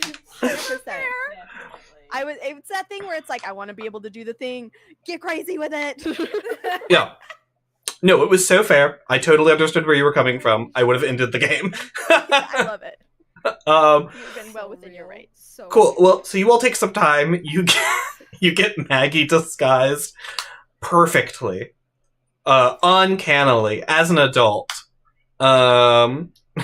You know, whatever. You're now sharing nemesis. It's been, we'll say, like an hour or two. So it's like nice and dark outside now. What do you all want to do? I'm following you guys, but I'm acting as like the escort. So it looks like you guys you're being escorted by an adult. And that way it's not 3 kids that they're catching on the security cameras. It's 2 children and... So it looks like there's a missing child and an adult now. Correct. Mm-hmm. Well, Cool. and if anything goes sideways, Sharon's in trouble. That much is true. Oh my god. Okay, I wasn't sure where you were going with this. I like it. I like it.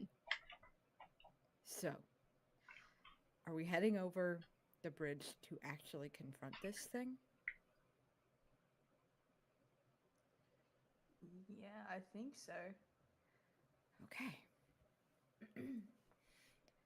Yeah. Let's go. There hasn't been any real place outside of, like, we've seen at the mess hall, we did that observatory thing, but we've sort of kept... Wait. Area. I have something I didn't tell you guys. I forgot. There's tunnels under this whole camp. So should we go in the tunnel? Yeah. We can, like we have an adult, like with us the little bit that the cameras might catch. Then we go in the tunnels. And then no one sees us. There's no way and if they have security cameras down there, they have a lot to answer for. Because, I mean, Jesus. So. Yeah, Why would they possibly have security cameras down there? I love That it. is still working, yeah. They're abandoned. So, that's what he's assuming. Yeah, that's fair. I get how we got here. Let's go to the tunnels. Great, you all head out. My green lights are so spooky. Oh my god. Yeah, we're gonna start an unseen as we head out. It is that special unseen I sent you all earlier. Ruh-roh. So I will start it out for you. You see, we hop back into the past a little bit. You see 3 figures wearing lab coats huddled over a dim old PC. The terminal glows with green light, and we can just make out text on the screen. Impact imminent. Take cover. The 3 look to each other, desperation lighting their faces as they run to the bunker below the lab. As they pass the door, you can just make out the text, Challenger Research Labs. Paint the scene. As Margaret Carter, Liam Fryer, and Hector Espinosa make it safely to the bunker, closing its massive door behind them. What do they tell each other of the still unidentified... Oh, flying object is probably what I intended to put there. That is crashing down.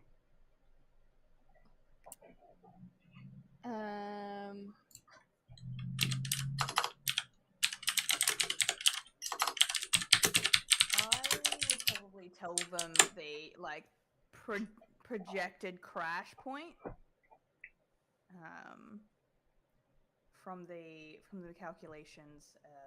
It appears that this is where the impact will be imminent in, and that's close to where you all are. Mm-hmm. Yeah. Have some time. Crap. B, if you want to go, I know exactly what I've got to say, but I got to scroll back to find it. Stand by. Fabulous. Okay.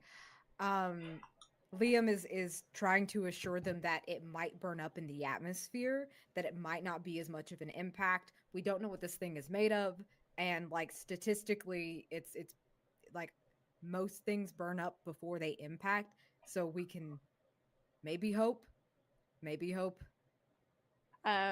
This adds perfectly to like what I was gonna say, because it's like I will argue the point against you and say, no, I saw it clearly entering and it was bright yellow because sodium compounds burn yellow.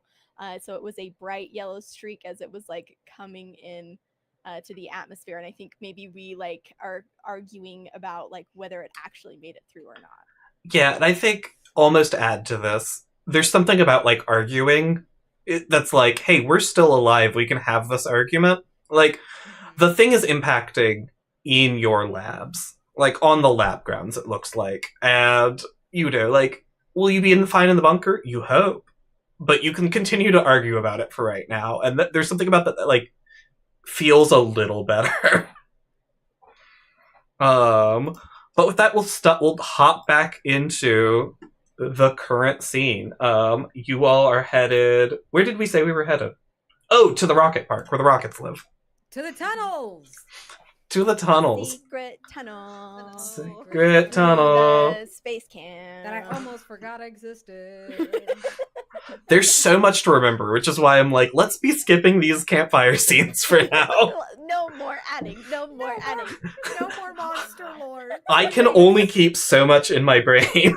Yeah, let's call this chart real fast, just to make sure we get here safely. All right. D20 this, since I did say I knew where it was. Mm-hmm. Okay, that is a 12.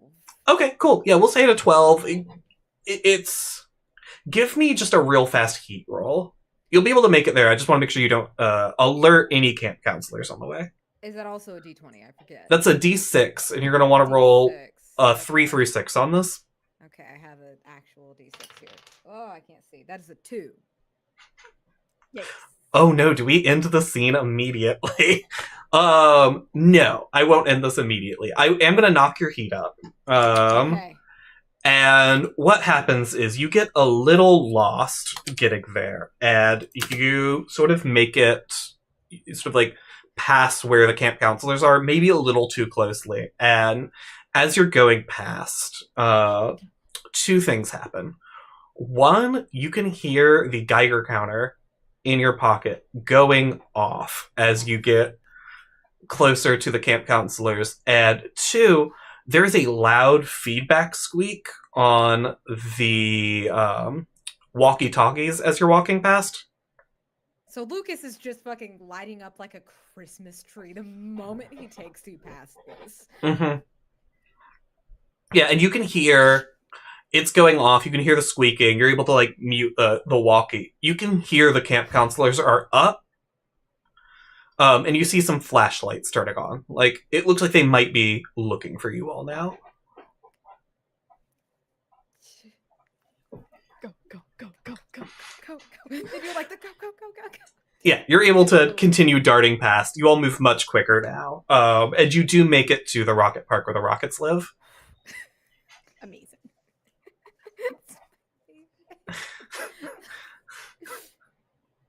Yeah, it's like, you know, we saw the rocket park earlier. There's the big fake rocket. Then there's some like Give me we'll call this a comprehend roll real quick fast. Anyone's welcome to give this one to me. We can all give it a shot. That's a nat 20. Oh, damn. yeah. None of us need to roll. Hell yeah. On a nat 22 in the system, if you were missing any bravery, this is like one of our first nat 20s, weirdly. Yeah, that's If crazy. you were missing any bravery, I would give it back to you now, but I believe you're at full brave right now.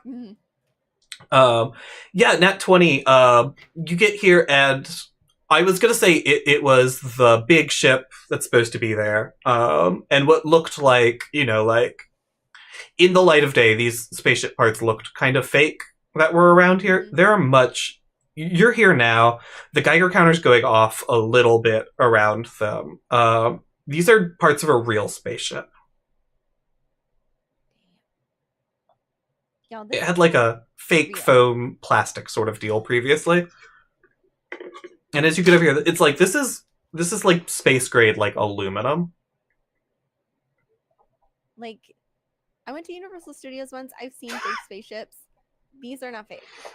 These are either real or they are real nice fakes. But I don't think they're fake. There's no way if it looks this nice and do you think they'd pay for like a nice fake? No, I don't.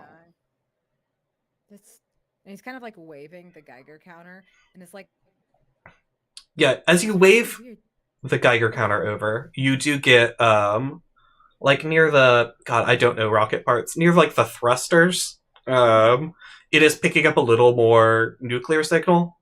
The beep's a little faster, not enough that like, oh, this is dangerous, but like, this might be used. These might be like recycled rocket parts. So this is working for sure. It was really weird that it went off near the camp counselor's place, right? That's not that's not really supposed to.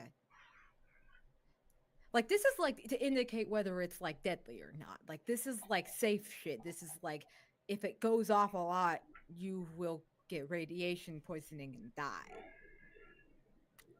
Oh my god. And I'm gonna stop like dead in my tracks and look at you both. It peeled off Bonnie's skin. Do you think the counselors will roll? It peeled off Bonnie's skin. It wears skin. It peeled off Bonnie's skin and it's wearing new skin. It picked someone else's skin. It's one of the counselors.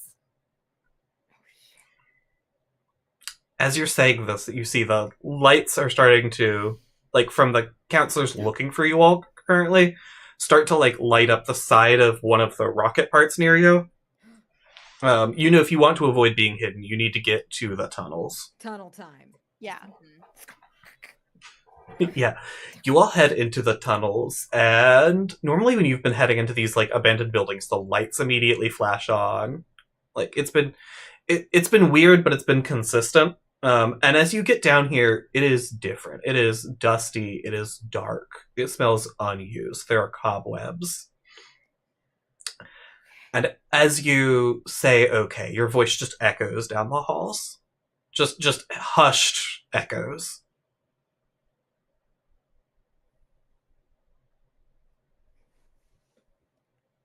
All right. Let's...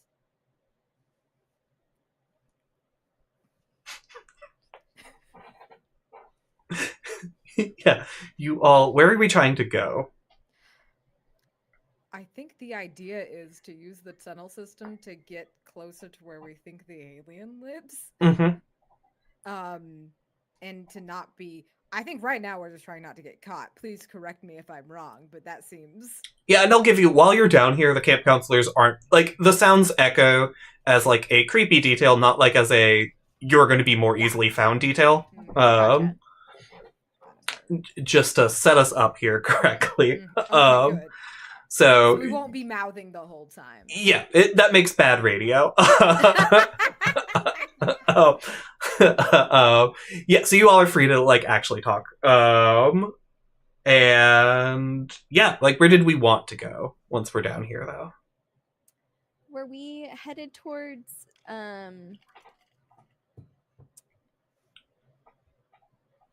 we wouldn't be headed towards the observatory, and all the spaceship parts, was that at the lunar crater simulator, or is that where we're headed? That was at the Rocket Park, which is where the tunnels start from. Or at least that's where the tunnels Lucas found started from. Yes. So we're up Gotcha. at 9. And I think just the idea is to get as close to the lunar crater simulator maybe as possible, undetected. Because that's where the crash happened, right? So if we can get across that bridge without really crossing the time bridge again. Yeah. Yeah. I mean, finding a way to circumvent the time bridge, huge. So bad. Go ahead and whoever's taking the lead here, go ahead and give me a chart roll to try to make it through these tunnels. I'm going to set it at like a 15. These are dark tunnels we are not familiar with, and we do not have a map for them. Who is in the lead? I have a +1 in chart. I don't think it's me. I don't have anything. I think all three of us are bad at chart was the thing. Yeah. I have a 2 in chart. Okay, that's better So than... we're gonna... Oh, Yeah. You've got the lighter as well, so we have some light. Yeah. I mean, have and a I think flashlight. one person has a flash. Okay, cool. I have a flashlight. Oh yeah, you're for sure Okay. leading then. Okay. Scooby-Doo. Oh no. That's either a 1 or a 20. There's no other way that goes. Oh, that's a 4. Okay. I got a 2. And I added 2 to it. Yeah, so you're like... Do you still have your compass too, or did you put that up? I exchanged it for a lighter. You exchanged your compass for a lighter, and you're like, you get down here and you're like, okay, it should be south. Fuck, it should be south. I don't... And as you sort of like... You've started heading down one of these tunnels just to sort of avoid the adults' flashlights, and you're like, oh god, nothing down here is labeled. Or where things were labeled has long ago washed. And you've made a few turns before you realize, like, the depths of how lost you have gotten down here. And you were just in a concrete tunnel, underground. It is quiet, it is dark. Everything is echoing, but you also can't hear the adults anymore that you know are looking for you. Okay. So, good news and bad news. Good news. I don't think anyone's going to find us down here. Cool. Bad news. I don't think anyone's going to find us down here. This...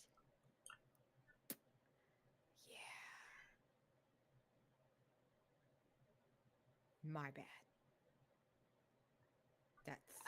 This To be is my clear, bad. that we can still see with the flashlight, right? It's just like very dark. Mhm. Okay. Yeah, it's very dark. You can see what's ahead of you, effectively, which is more tunnels.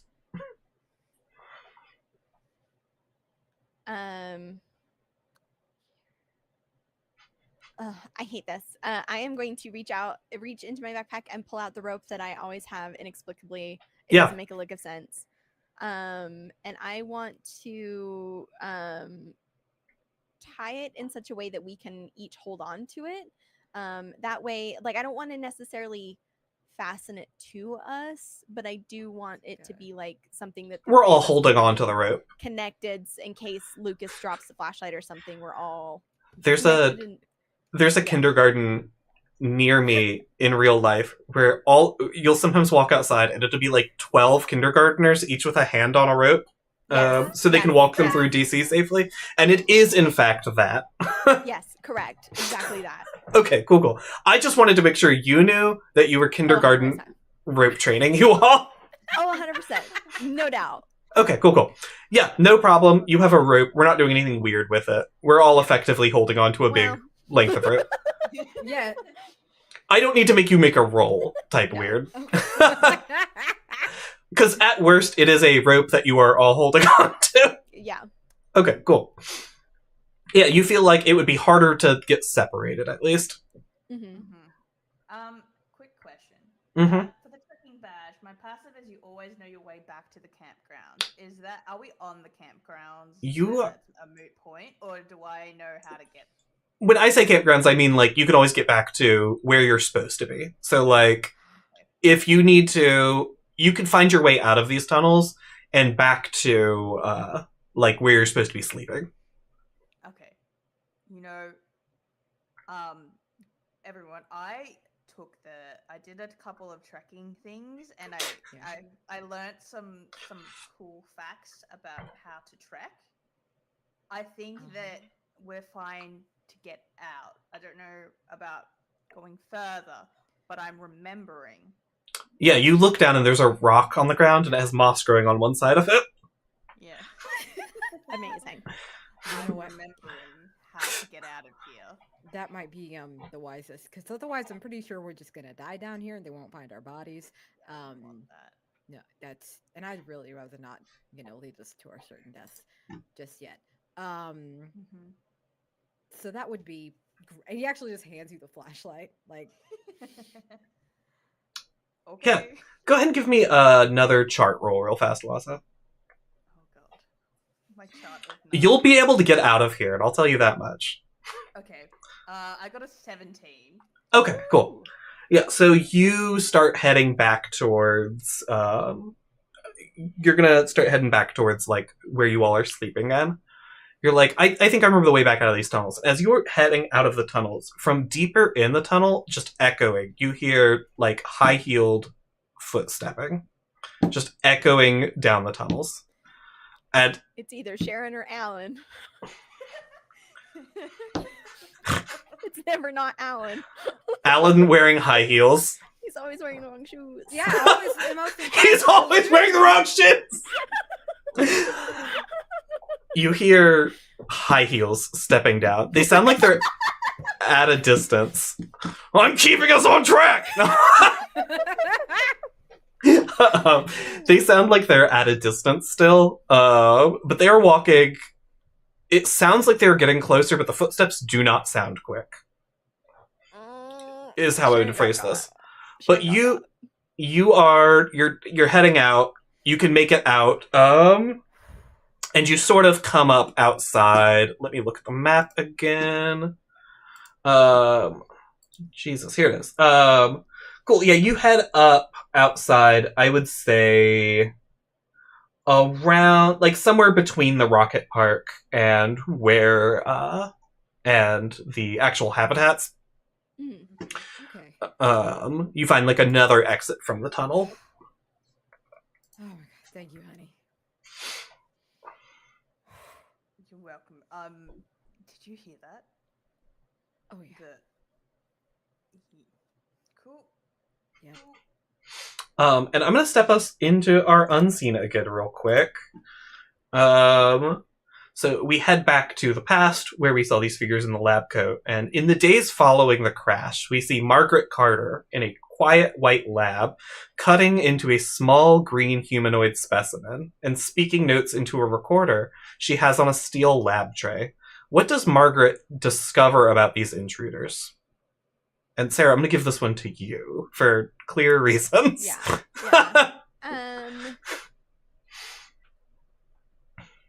I think...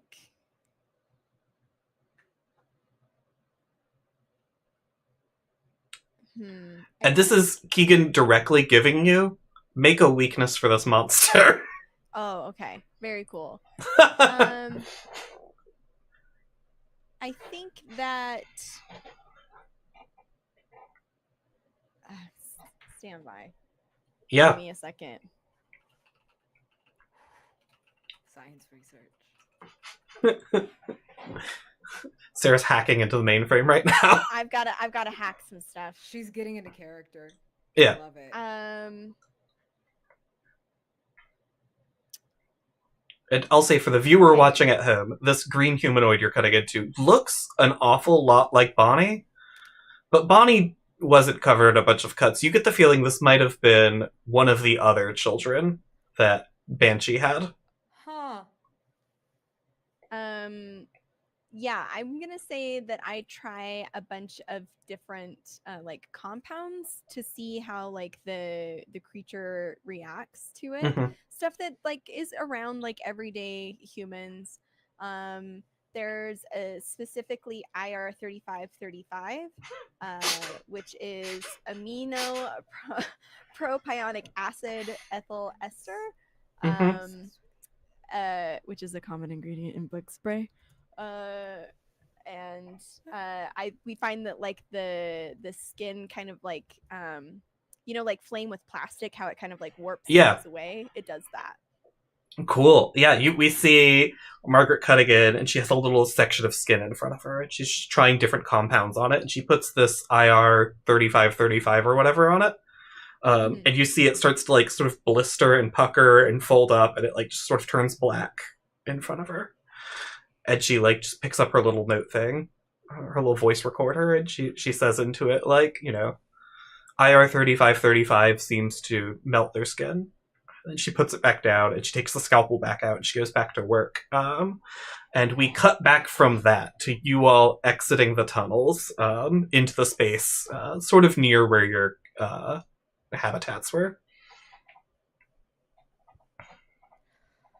Okay. So that thing's down there. At least one of them. And it's probably one of the counselors. Was one of the counselors. Was one of the counselors. I will also say, just because it's been 2 weeks since we played, last time you heard heels, it was Banshee coming down the stairs to find you in the labs. That's true. So well, you've got your little clicky thing. Yeah. You found that like you can just have it in your pocket, right, when we're going to breakfast and stuff. So I'm just gonna keep that shit on me. We can figure out which counselor. Okay. Yeah. So we can just sort of like, I'll just like talk to them. Try to pull a Maggie, but and see if we can do it. I believe you can do it. We'll see. I can at least stand near them, and see which one's not the. I guess because we know, at least we know that Sharon Nemesis goes to that bathroom like at the end. That's where I found that lighter. You can just actually walk around. Yeah, might be her lighter. It's definitely her lighter. Yeah.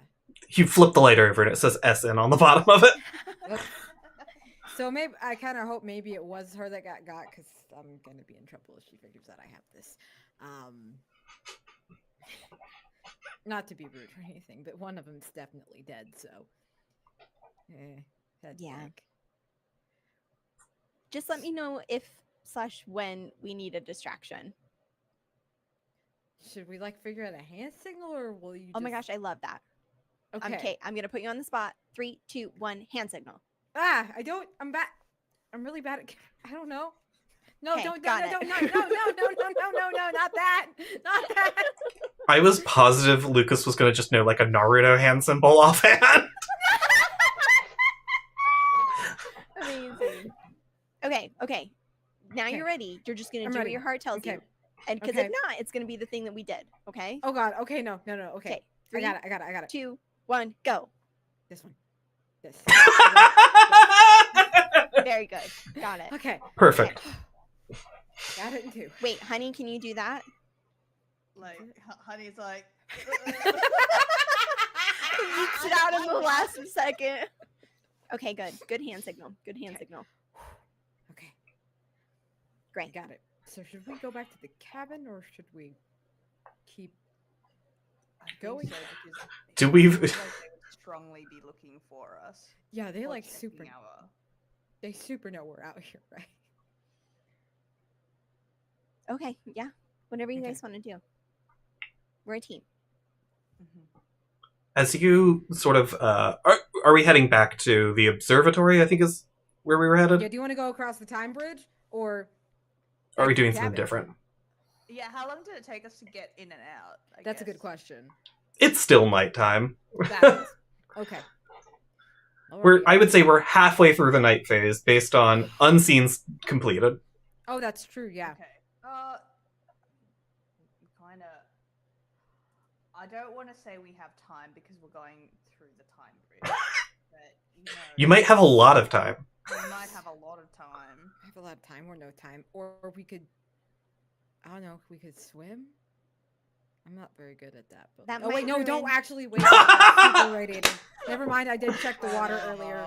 It's super irradiated. You have a Geiger counter. I wouldn't have made you fall for that one.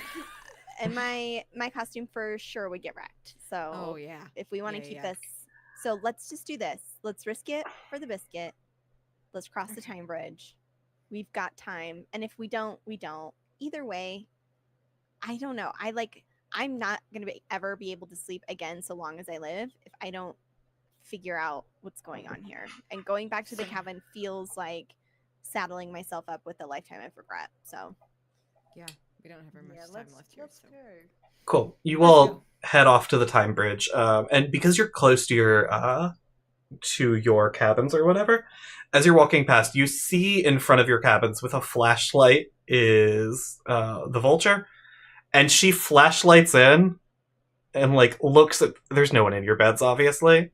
There's a pile of trash on Maggie's bed, I guess, and she flashes in, and you can you're just far enough away, you can hear her go.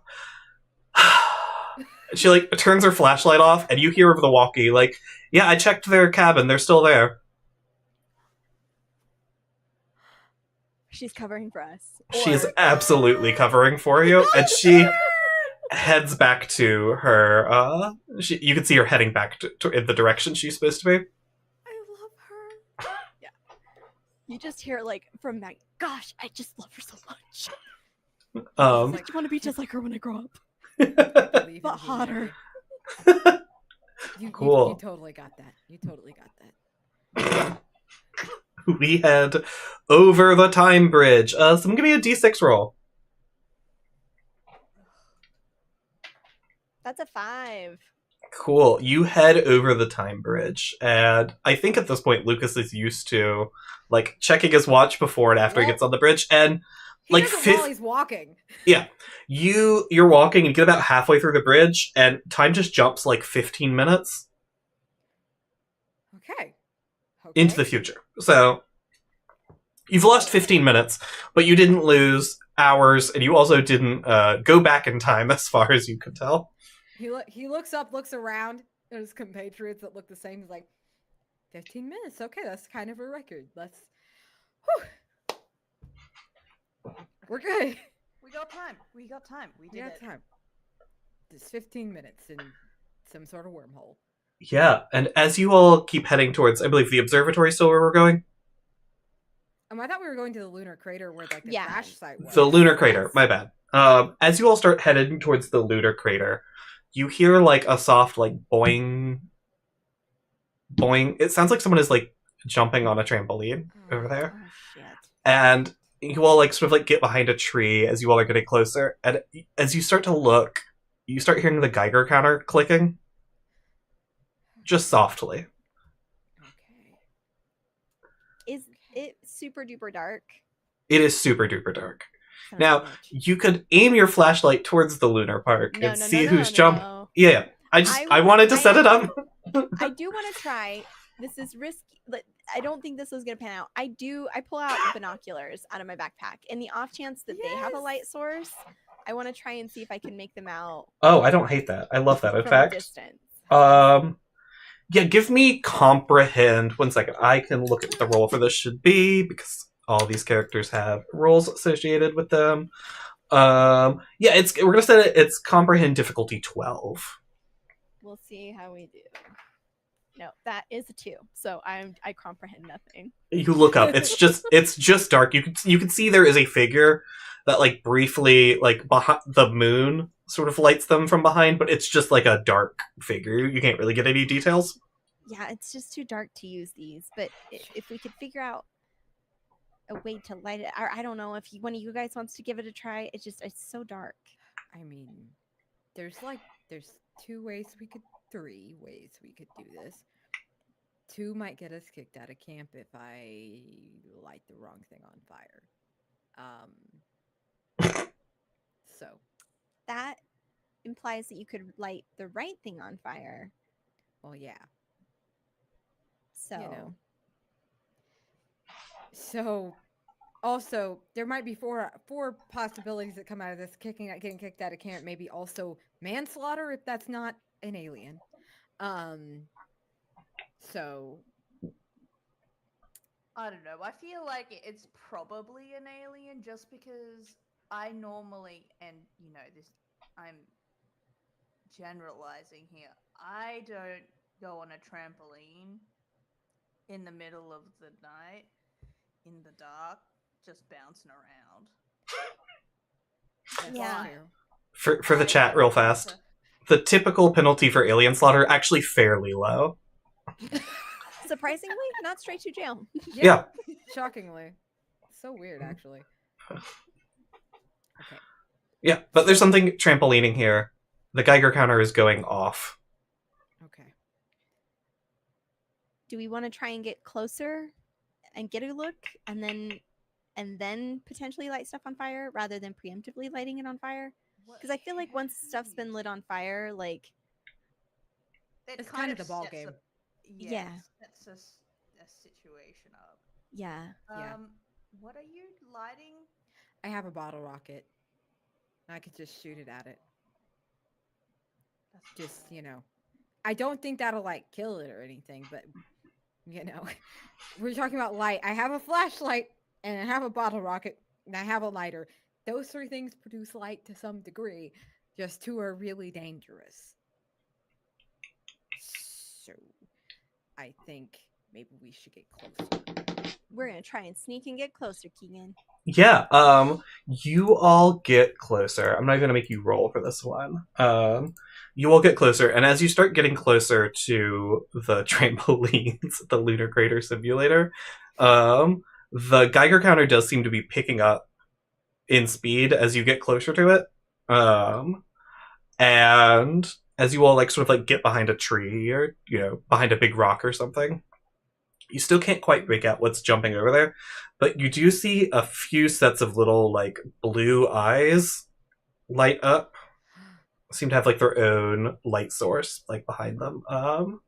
And you see little eyes sort of look up, and then the Geiger counter starts going absolutely apeshit on you. And we're gonna jump back into our unseen. We find where am I? We find Liam Fryer in a messy lab tinkering away with the nuclear engine of the Challenger 2.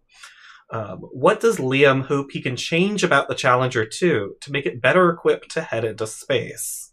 And B, this one's for you. Shocking. We see Liam, he has like a badge on his shirt that is like it's a safety badge, and it is clearly something that is like made to react to nuclear radiation, and it's a limiter. It says, you know, this is it. Once you're done, it's done, and it is burnt to a crisp. It has like clearly been worn in a place that has way too high of a radiation. Like this is like the 70s, okay? Yeah, in 10 years, he's going to have a really aggressive form of cancer, but it's not going to happen on screen. Exactly. Oh, God, no. No, this is just like, it might not even be his. It might be someone else's. This might have been passed down, but that's not really what he's concerned about. He's working on a nuclear thermal rocket, and this is super high tech, the latest of the era. The first one was built like 3 years ago in the 60s, and he's trying to make it be able to withstand higher temperature, because it needs to get to a very high temperature to actually combust. The liquid hydrogen needs to get high enough, but the rest of the rocket can't withstand that temperature, and so he's like burning himself a little bit on like some of the welding he's doing. Like he's very deep in the paint. Yeah, we see that, and as the camera sort of zooms out, we see the crashed UFO ship sort of on the side, stripped of some metal plates that Liam has been, like, testing. And it's like, okay, cool, this is how that withstanded the, you know, it's the phosphorus or whatever that made it burn yellow, that helped it survive its trip in, you know, the ship seems like it broke in space somewhere, but it did survive the crash. And Lucas is sort of picking up on that and figuring out, like, the material sciences behind this to make the Challenger 2 work a little better. And as we end that scene, we see these little eyes light up. Lucas's Geiger counter's going crazy over here. And you see these little, like, blue rabbit eyes sort of light up, and then the trampoline stops. And you just hear, "Hello, friends! Did you try to find me again?" Is it Bonnie's voice again? It's not Bonnie's voice. But, like, the entity formerly known as Bonnie. Give me a comprehend real fast. Yeah, I was gonna ask, whose voice is this? That's an 11. Cool. I have a... Oh, that was a D5. If anyone rolled above a 12, let me know. I rolled a 14. Okay, cool. Nice. Did you get anything? Okay, cool. I'll say on a 14. It sounds like maybe Bonnie is trying a new voice out. Did you want to jump on the trampolines with me? Should we try to talk to this thing or no?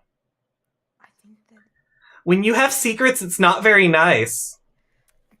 I'm gonna look at you guys and just say, I'll distract it, figure something out. And I'm gonna step up and go, "You're right, it's not very nice. And you're probably really lonely out here, huh?" I mean, my friends are here, and you see the little, like, rabbits all turn to look at you as you step out from behind the tree. Okay, can I see the entity that's talking to me at this point? You're using that badge ability, I assume.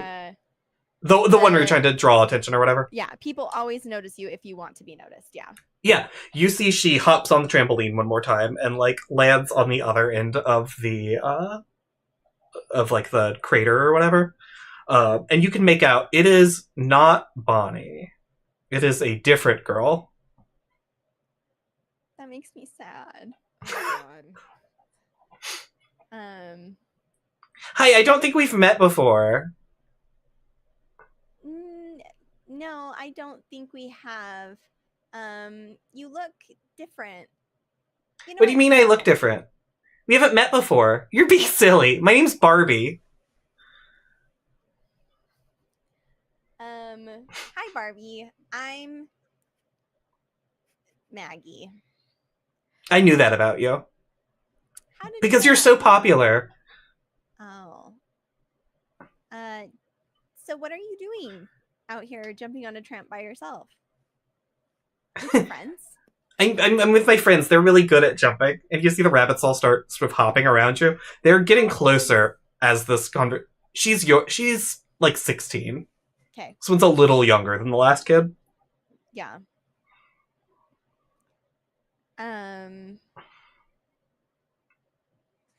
Yeah, I'm just trying to distract this entity. This conversation keeps going on. What are you two going to do? I think there is a point where I'm like, we need to get her out of here. Like, Yeah. she's gonna get eaten. Lucas is like, this is super fucking dangerous. Okay. I think she's distracting them, but I'm all for the bottle rocket. Can you make another one? Like tomorrow? Like if we Yes. have to. Absolutely. Because those rabbits are like getting closer. So I think that worst case, we'll pop it, launch it, At the rabbits? get out of here. Or at the alien? Can it? I think at the alien. But does it hit one person or like many people? It's going to shoot and then explode like a bottle rocket, like a firework. Okay. Because what's going to happen is, if you launch it, I'm going to run and grab Maggie and keep running. Okay. Okay. Because Maggie also can't get hurt. Yes. By the... Yeah, okay. So we time it, I launch it, kind of like, and you run that way, grab Maggie, and then go. Mm-hmm. Yeah, because I think that, like, because we don't really see anything else that's a little bit weird around here. Because Maggie's distracting, but we don't see anything around that is like... No, it's just the, like, we'll say probably like 6 rabbits around her. And then, Barbie. Barbie. Okay, Yeah. fabulous. Because this bottle rocket can be used as a weapon. It requires a roll using craft to fire and deals 1d4 scare on a hit. So, whatever that means with what we're doing. Yeah. I don't know. So let's make a few rolls here. Let's see. From Honey, give me a... Let's call this a conquer roll to try to grab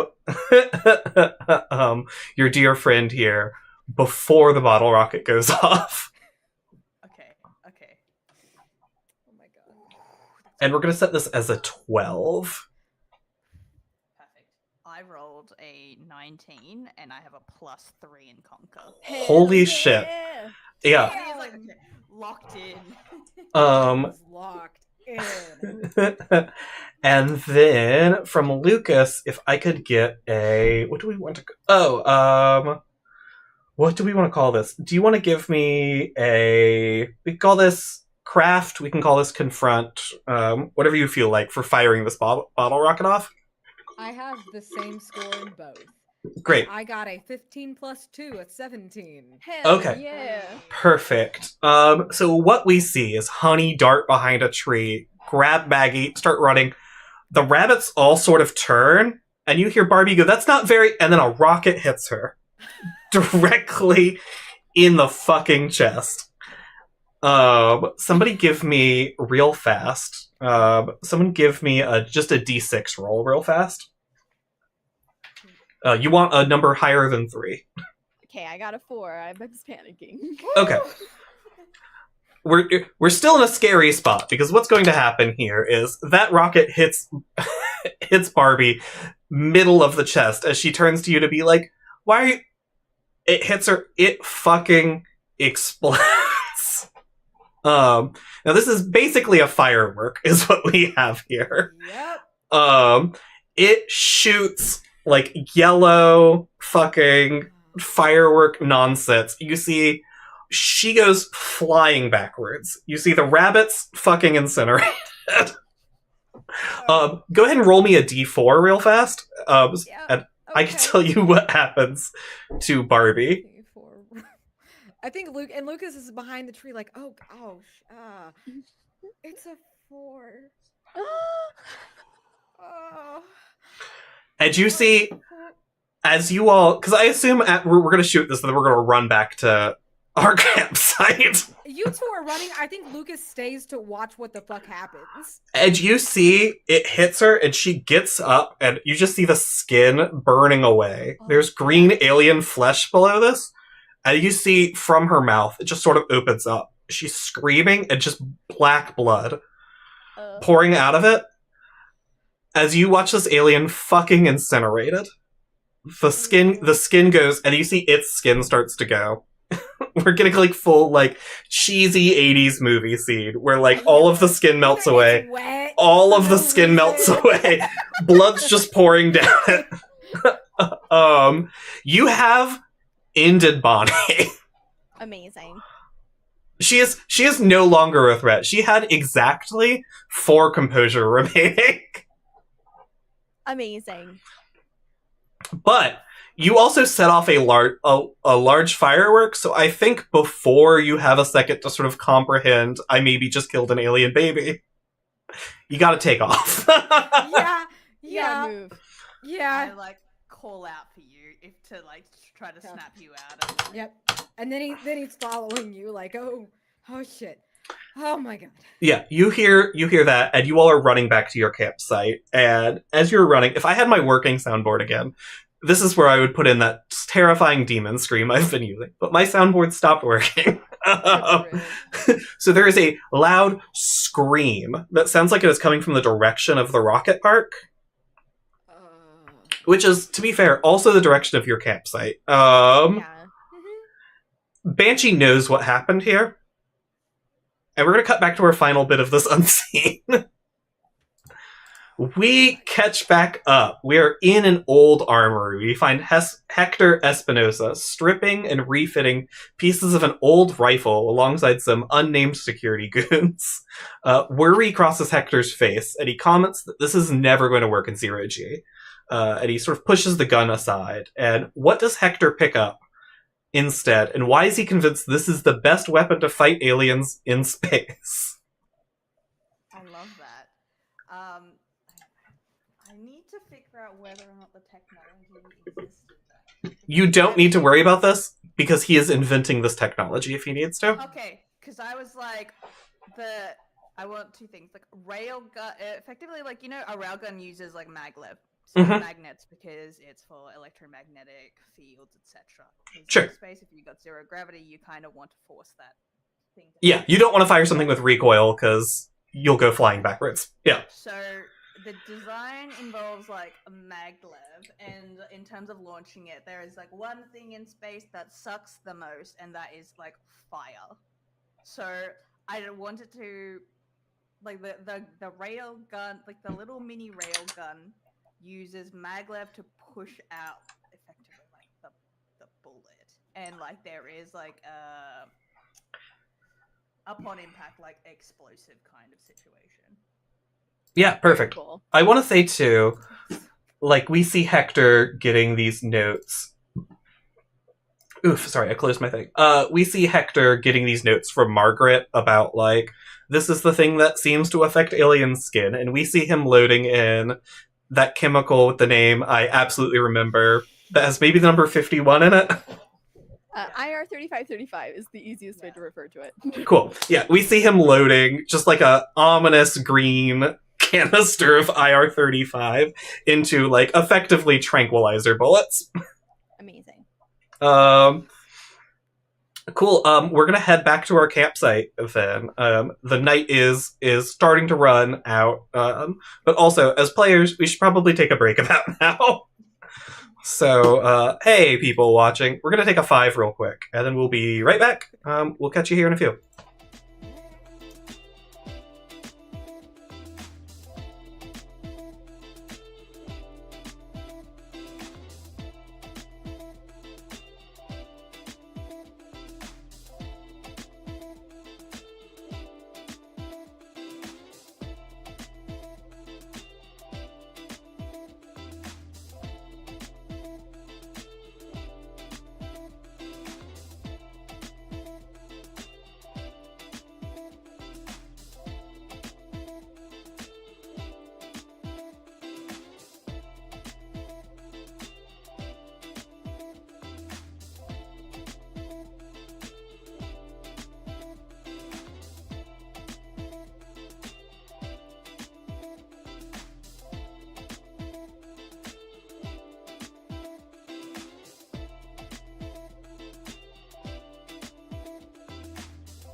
Hey, look, we're back!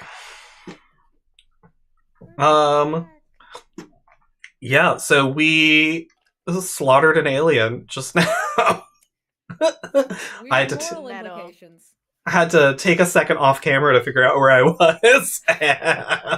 And, we're back. So you all we just finished that scene, and we are running back. We made it back to our cabins. We slammed the door shut behind us.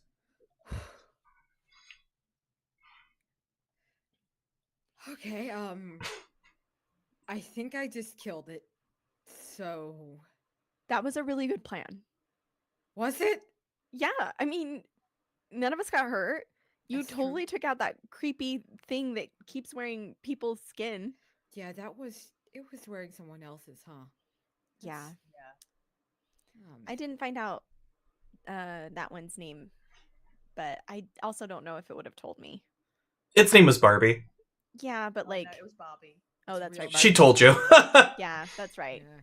I think she just assumed, like, I think Maggie doesn't accept that someone's actually named Barbie. That's so Oh fair. my god! But then, like, thinks about it and it's like, oh, it might be that's like a Barbara or something like that. So, okay, that's one down. And all And the the weird little bunnies. rabbits. Oh, Well, shit. at least some of them. There was like at least like 5, 6. I don't know. 6. Okay, so half the rabbits.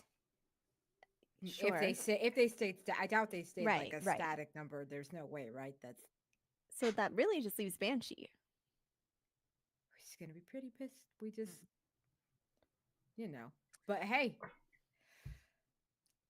Yeah, as you all are having this conversation, you could see just outside the window as just sort of like a formless, very tall figure walking around outside.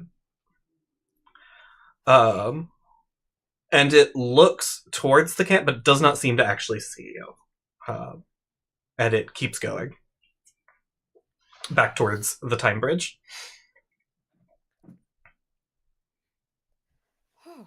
And with that, the players go to sleep. Yep, 100%. I think we slept tonight? Probably not. Is it the next day now? Absolutely. I think like a few hours pass as you all talk about the things you experienced, and the sun's since come up, and you get a sort of knock at the door, and the vulture's standing outside. She's like, "So how was last night?" We did our best, and we're on our best behavior. Good, because I definitely didn't come to check if you all were here last night. and we definitely, yeah. Which means, if perhaps a big explosive went off, say, by the lunar crater simulator, I would know it wasn't you all, because you all were safely in your camp beds last night, weren't you? Yeah. Absolutely. Great. I don't think we need to discuss this anymore, then. Nope. She sort of nods and she's like, breakfast is where breakfast has been for the last 5 days. Maggie wakes is a little more chipper this morning because she did not actually sleep all that much. So there's less like grogginess. And we'll go to breakfast. Yeah. We head off to breakfast. Quickly. The camp is awash with the big explosion that happened last night. It is all anything one is talking about. And the camp counselors seem like they are very hard looking for it. And you do catch from a distance the vulture being like, I know it wasn't those 3 campers because I was at their cabin last night and they were dead asleep 20 minutes before that explosive went off. Are you really telling me, Sharon, you think they woke up, they sprinted there, they exploded something, and then they sprinted back to their cabin before you could walk over there? It doesn't seem likely to me. And Sharon's like, I just think we should call their parents. And Vulture's sort of like, you think a lot of things, don't you, Sharon? She sort of like pats her on the shoulder. And she heads off. Notably, while you're here at breakfast, this Geiger counter is not going off. Because you do always have it on you. Oh yeah, now it's just in my pocket. I think before I get up to do anything, I'm like, I think I'm gonna find a way to, I don't know, like pledge fealty to the vulture or something. I think like, I don't know. We're gonna have to figure this out. I'm gonna go walk by the counselors. Gonna go walk by Sharon. And I guess Alan. That seems wild, but yeah, he's pretty killable. So What? But no, I just meant like he seems like he could get got. I don't know. Yeah. As you walk past the counselors. No, not me. Jesus Christ. I will agree with that. Alan does not give final girl energy. I can confirm. Exactly. I'm not gonna kill him. Jesus. Adam's fine. Captain Judge, however. Oh God, no, not Captain Judge. Yeah. You casually walk past them. You go to get another serving of vegan egg. Great. The tofu scramble here. And as you walk past them, it does not go off near any of the camp counselors. You do hear the vulture sitting down at a table with Alan, and Alan's like, "It was absolutely your campers." And she's like, "Maybe we keep our inside thoughts to ourselves." Lucas like, and he gets up and just walks out. He is canonically afraid of this woman. And she goes to having breakfast and just re-embroidering more of her outfit. God is a woman, and she is the vulture. Correct. Usually we would have another day phase here. We are running low on time, so I'm going to skip us past this day phase. I feel like we have plenty of badges. Was there anything anyone is really hoping to get done in the day phase today? No. Okay, cool. In that case, we make it to the big flight. The big flight's an event, the big event of camp. Everyone's getting sent to space. Takes place at the 4D movie theater. And as you all head over the time bridge for what is maybe the last real time at camp here, Lucas, you're looking down and something a little stranger happens, which is that you are sort of aware you are in two places at once this time.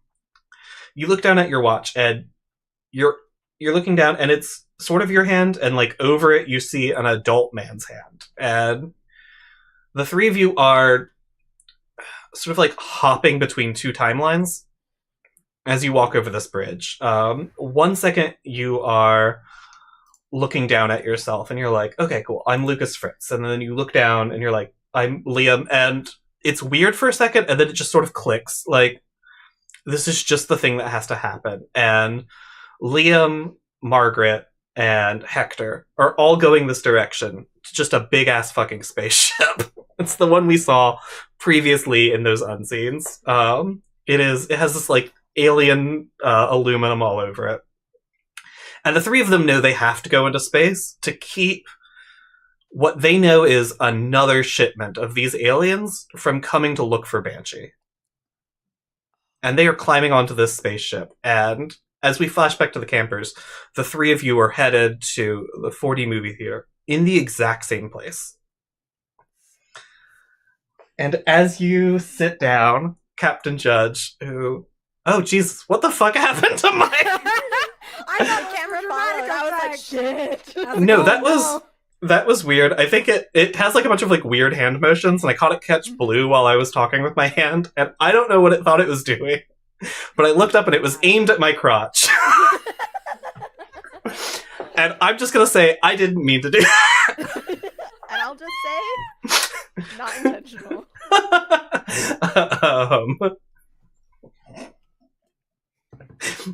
Sorry, this camera's wild sometimes. It's wonderful. It was great. Oof. Sort of as we see Margaret, Liam, and Hector sitting down, the three of you take seats in this movie theater in like this big fake spaceship that has been erected inside of the 4D movie theater. And you take these seats in the exact same spot as those three people. Are these scouts all in the 7th grade? Cole, these scouts are all seniors in high school. Yeah, it's great. We're a little for this camp, and we didn't realize it till we got there. Yeah, you all are the oldest here by a few years. Yeah. As you sit down, these are the same spots that in the space flight course the other day. These are like the same positions you were trained for. It's the same things Liam, Hector, and Margaret were trained for previously. And it's sort of all coming together for you here. And you slide on your little VR headsets. And we're heading to fucking space. Hell yeah. For real. I love it. For real, for fake, for who knows. Yeah, the three of you sit down in your seats, and you can feel the seats sort of vibrating beneath you. As in your real life, Captain Judge sits in the captain's seat. He's over there, and I can't reach him right now. So, Captain Judge sits in the little captain seat with Adam puppeting him, sitting on the ground next to the captain's seat. And in the other vision, we actually see, God, I don't remember anyone's name suddenly.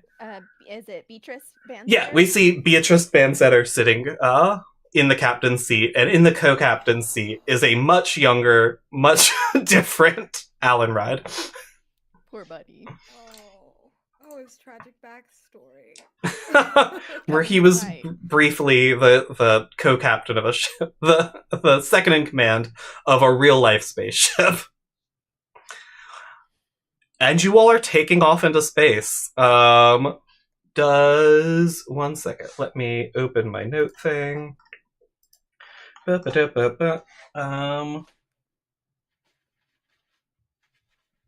you can fire... Okay, that's where you got the bottle rocket from. Cool. Yeah. I was like, I can't remember if the rocket science badge had something specific for this. It did not. It did say you got the bottle rocket. Yeah. Cool. And we can say you did craft a new bottle rocket today. Yeah, I probably did that this morning. Yeah, that makes sense to me. But as the three of you go up, you hear Captain Judge in real life being like, okay, we have to stop the spaghetti alien spaceship. So let's try docking with it. Do we want to try docking, everybody? And everyone's like, woo! He's like, okay. And you see him pilot the spaceship over this big, like...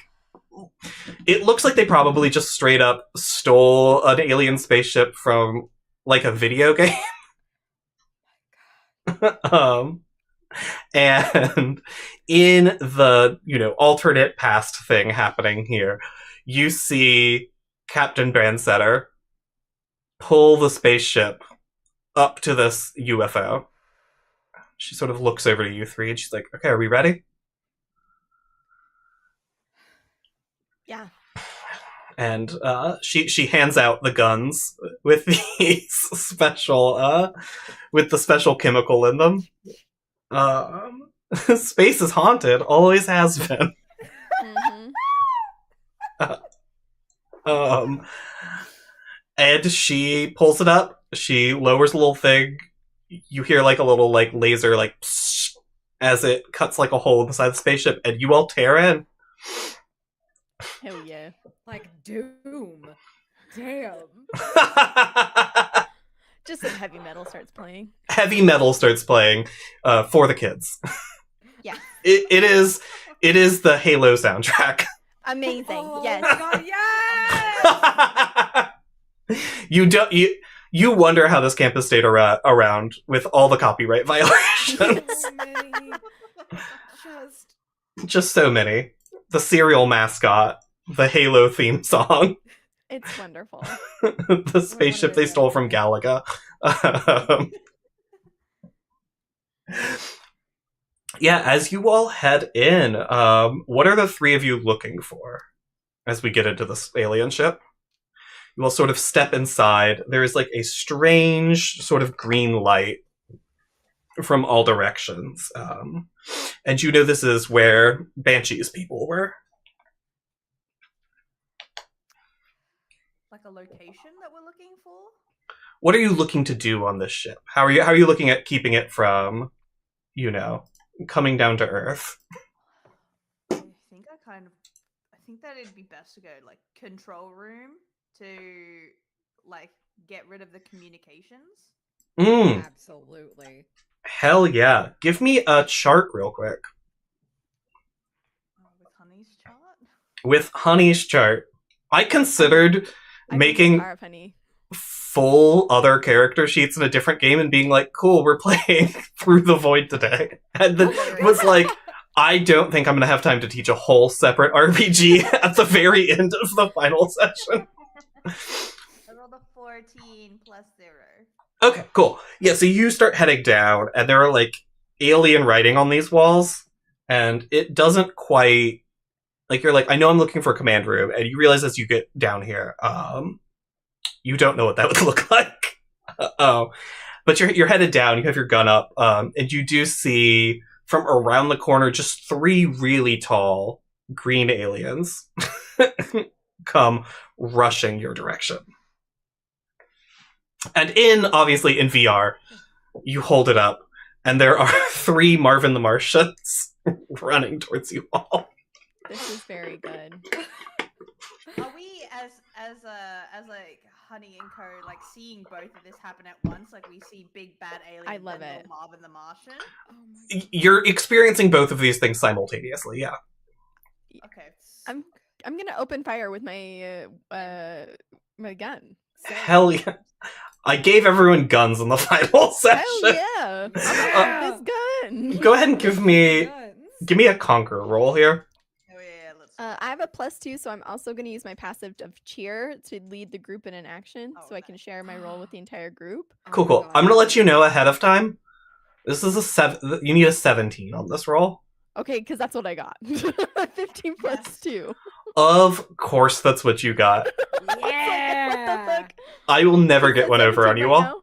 If you said, if I was like watching it, I was like, oh shit! If he says 17, I'm gonna lose it. That's so funny.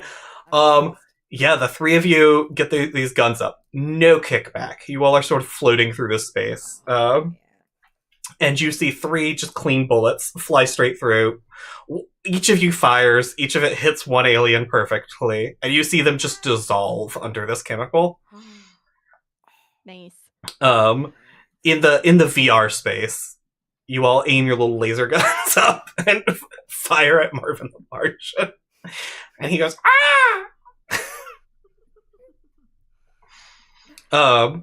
And you can see Alan sort of like nodding his head along with Judge.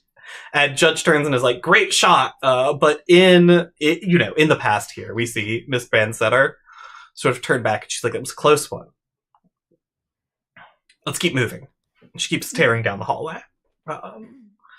And you all are following Alan through the VR world. I can't imagine how traumatized Alan is, like reliving this strange, like kitty version of his real life. Like every year, like the big flight is just where he remembers where his BFF died. Like, get out of here, Alan. Like, dude, we're gonna have to have a talk with this guy afterwards. Like, maybe you need to real. find a different job. Alan, save yourself. Come with us, please. Yeah. You all keep tearing down the hallway, and you find a room, like a bunch of computers, and you do get the feeling this is probably like the communications hub of the ship. And I think, I should have probably said this. I think when you all came around the corner earlier and you saw those 3 aliens in real life on Lucas's hip, the Geiger counter started going off. Shit. Oh shit! This is like a you die here, you die in real life thing. This is like Ender's Game shit.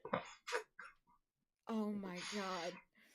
I think actually you hear Lucas like kind of curse like before he remembers Alan's there. Oh god! Language! Sorry. Okay. Amazing. Oh. I was like, I have to grab it. What am I doing if I don't have the puppet? There's no good way for me to tell my compatriots this thought without sounding insane, so I'm keeping it to myself as per usual. Yeah, you see Bernadette sort of turn to the group, and she's like, I'm gonna scout ahead. You will take care of this room, and she runs off. And in real life, that is Alan and the other kids sort of going down the hall, and they're like, you have communications. This is the activity we have prepared for your camp group. Okay, now that Alan's not here, be careful, guys. I think this is real. I know that sounds super funny. I know. Please trust me on this, okay? Just don't get shot. Cool. Yeah, I'm gonna reach out and kind of like grab your arm and like kind of squeeze it, like reassuring, and be like, "We got this." Okay. How the fuck do we shut this down? Okay, I assume this is still this insane overlay of both at once. Yeah. And we're trying to, correct me if I'm wrong, we're trying to cut communications. We want this to be broken. Yeah, it sounded like that was the plan, we're like, let's make it so Banshee can't communicate with the things up here. Okay. I would like to use my active art badge. Once per day, you can change the environment to your liking by literally painting the scene. Yeah, go for it. I want to paint the scene in that, like, all of these computers are, like, now, like, busted and non-functional. Like, they're just, like exploding in, like, different, color paints and stuff. Like, they're just erupting strange alien chemicals that look like acrylic paint. Yeah, so I think what we see in the past is Margaret, like, pulling out this, like, chemical weapon, and she sprays it all over these terminals, and they're going quite bad. In real life, what we see is Maggie Carmichael pull off her VR headset and go, there's just a thing of spray paint in here. And do some sick-ass graffitis. And you're like, oh, there's just, like, QR codes to keep, like, the tracking up and what. And you're like, I'm just gonna spray over these QR codes. And in the vision, you, like, pull the headset back down, and just the room is gone. There's no more communication in the room in the VR headset. In real life, it's like, you know, in the past, we see the communications room, like, it's really weird to motion and still have a puppet on one hand, and it keeps throwing me off. Just keep seeing his little eyes. Yeah. In the past, we see, like, the room's, like, smoking, and I think as you're smashing the last one, you do see that it looks like something has flown from the planet up towards the ship. And it's like, we only have the one ship that came up here. A second ship? A second ship. Can we see what kind of ship it is from where we're at? I'm gonna say this ship does not have... Actually, no, it's way more fun if it has windows. Never mind. Yeah, you look out of it, and it looks a lot like the ship that Banshee initially crashed in. Now, this is like a pristine, clean version. But this is absolutely... Oh, fuck, there was an alien somewhere else on Earth. Oh, no. back up. And I think as you three are making that, Bernadette comes in, and she's like, Did you all see that? Yes. We have to blow this fucking ship up. Will it blow up the second one? I'm hoping to just take all of them out. It's like, we know this thing uses some sort of nuclear energy.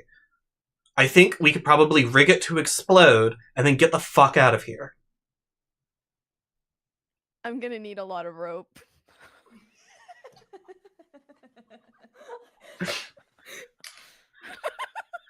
Of course you will. Do you like on Jaws?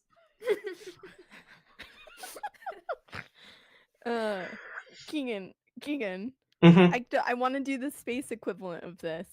My active for knot tying is once per day, you may connect any two items. Yeah. They remain connected until someone spends at least 1d20 minutes to untie them. Mm-hmm. I want to tie these two spaceships together, my guy. Absolutely, I'm going to give you this. As Bernadette's having this conversation with you, and as Judge is like, oh no, we have to blow up the spaceship! God, I love it. So grim. He points to a like over in the corner, perfectly situationed, like an airlock, and there's some, like, spacesuits in there. And he's like, you all put on those spacesuits, and then go out there and we can tie the ships together. And then I'll stay behind. Oh, sad. Don't, like, you can escape too, right? I'm gonna tie him up. I want to make sure no one catches you. Do you see Bernadette pull a gun in real life? In the past. And she's like, I'm gonna buy you some fucking time. Oh, I'm so sad. I put on the suit. Are you sure? Like, Liam's like, are you sure? We'll be fine. We've practiced. We can do this. All right. Oh, I'm so sad. And she turns to Alan, and she's like, you need to rig the ship to fucking explode. You're our nuclear sciences guy.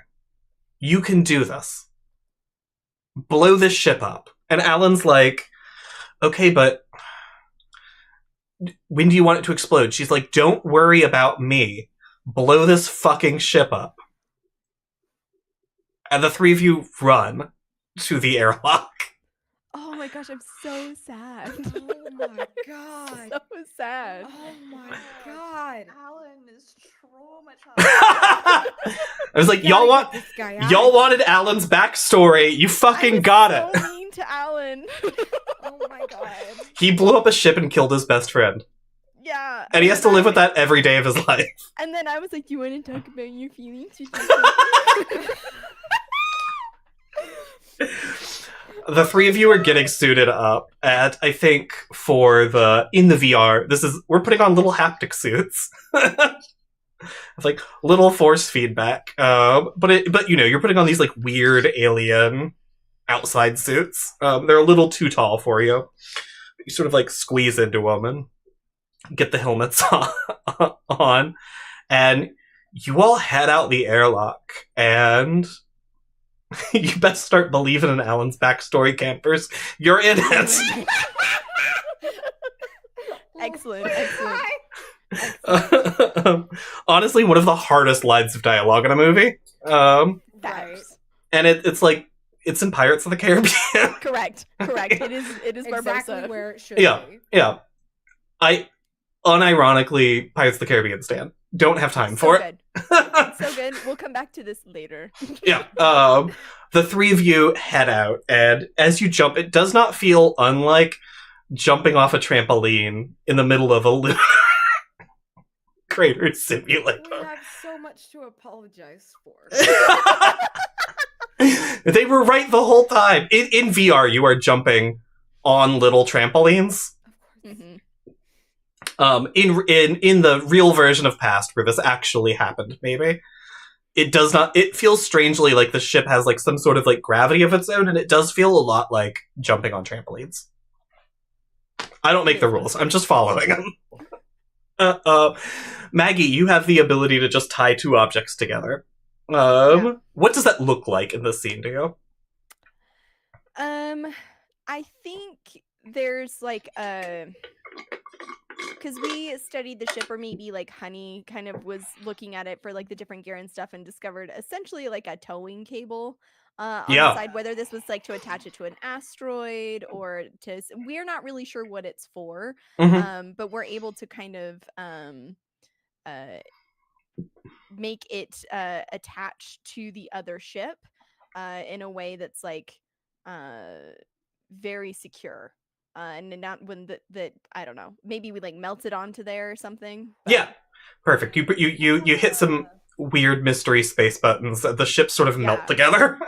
Maybe Honey accidentally triggered this when he was looking at stuff, and so we like know if we like bump this panel, it does the thing. Yeah, well, I have once per day you make an impressive feat of strength, so I could have. Oh hell yes! Oh hell yeah! I think we should save your impressive feat of strength, only because Sarah's already using a once per day do this thing for free ability. We're just painting this. Yeah. The three of you get these ships tied together, and Lucas, your Geiger counter is starting to go off, and you all are out here in space, and you see in the window of the ship unmistakably, this is Banshee. And in the VR headset, you sort of look up, and it has like the little camera, so it gets like real vision on top of the things here. There is something like glitching in the vision of this VR headset, and when you pull it off, Banshee is in the room with you all. Oh shit. I'm so scared. I think I just straight up reach up to both of my friends and yank their VR headsets off without saying shit.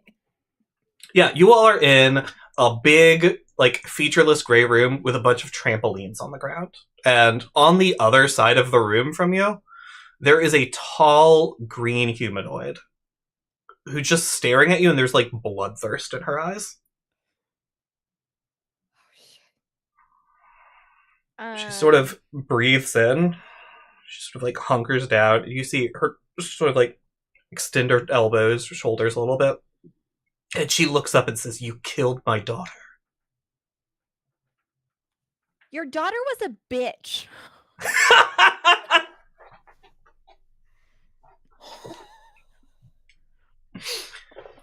What are we doing? I would like to take out my whistle, and I want to use the full extent of my public speaking. People always notice if you want to be noticed, and I want to also distract. Essentially, I'm trying to call for help from like anybody outside of the simulator by making a lot of noise, but I also want to try and distract Banshee to give Lucas and Honey an opportunity to make an alien killing plan because it went perfectly last time. This is how our group works, obviously. So once per day, I can distract any target for 1d20 plus confront minutes. She's distracted for the scene. I'm not going to worry about it. Perfect. She, for better or worse, her eyes are on you, is how I will specifically phrase this. You see her turn to you, and she's like, "You're the one who did this?" And she starts ominously and extremely slowly walking towards you. Enough to give the other two of you time to formulate here. And you whistle loud enough, you get the feeling, like you hear footsteps. Someone is coming this direction. Roll me just real fast, like a d4. Sarah, sorry. That's a 3. Okay, cool. I will say in like 3 actions, somebody will show up on this scene. Okay. To help out. But for 3 turns, it is you all in this alien. Alright. Lucas just looks over at Honey and is like, "If I blow something up in here, we're all gonna be fucked. But do you have like hairspray or bug spray? Do you have that? I have a light. bug spray. Can I just? I have a lighter, and you have bug spray. Like, yeah, I do. Or do we remember what our other selves know? You remember in this moment what your other selves know. Oh shit! You have bug spray. All right. So, do we just want you to go get her, like, tackle her and spray her, or I was thinking tackle and spray. Okay. Fuck yeah. I don't know how I can help, but I will help. I'm not good at tackling, but I will say, if you want to tackle her, basically anything we do against Banshee, the difficulty is going to be set at 17 on it. It is hard to injure Banshee. If you want to make an impressive feat of strength and tackle Banshee, no roll. Okay, that's what I was going to. I was going to do. Yeah. Strength would be just like Banshee is like heaps tall, and Yeah. I was just gonna like go for the legs, and then just like actually, why don't I tackle? Like you're fast. Like, do you wanna? Do you want to be the sprayer? Oh, because I'll grab so that she doesn't. Okay, we can do that. Yeah, we can. Great. Do that. What we see is, Honey, I think you hop on one of these trampolines and just fucking, just jumping from trampoline to trampoline. Try to stay out of her line of sight while she's focused on your friend here. And while she's, like, really focusing down Maggie, she's getting close to you. Honey jumps, fucking tackles this goddamn alien. And then we're gonna spray her with bug spray as Lucas, which is canonically her weakness. Give me a confront real fast. Okay. Or you can give me a confront or a conquer, and I'll let you roll this with advantage, because you have your friends helping you out here. Okay, well that's really good, because my first roll was a 1. Oof. Okay, that's a 12. Okay, cool. Yeah, so you fire this bug spray at her, and she just turns to look at you. She's like blinking. She gets the bug spray in her eye, and she just sort of wipes it out. It looks like you hurt her. It did not do what you wanted it to do, is what we will say. It didn't, instantly melt her. You see the like skin around her eyes is charred, and she just looks back at Maggie. She's like, "Did you think that was? Is that how you killed my daughter?" And Maggie, she's gonna take a fucking swipe at you. Oh, hell yeah. Hell yeah. This is the first time I have actually taken a swipe at anybody in this game. Get me. Let's go.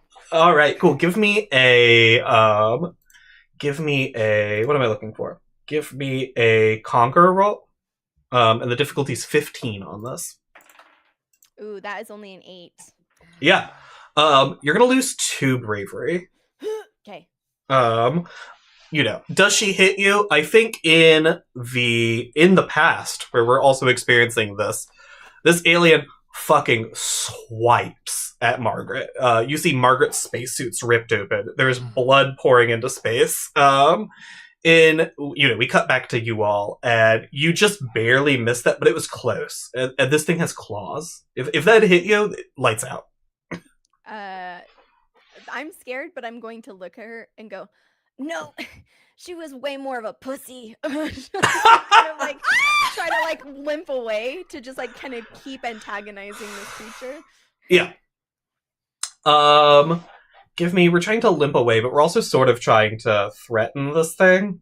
Yeah. Is how I'm reading this. So give me confront real fast.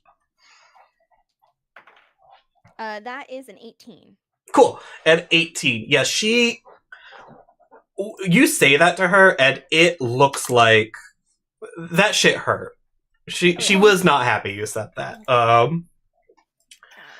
And she looks back up at you, and she's pissed. And you do hear there's footsteps. Somebody is coming down the hallway towards you all. Mm-hmm. And they're coming quick because they heard you whistling.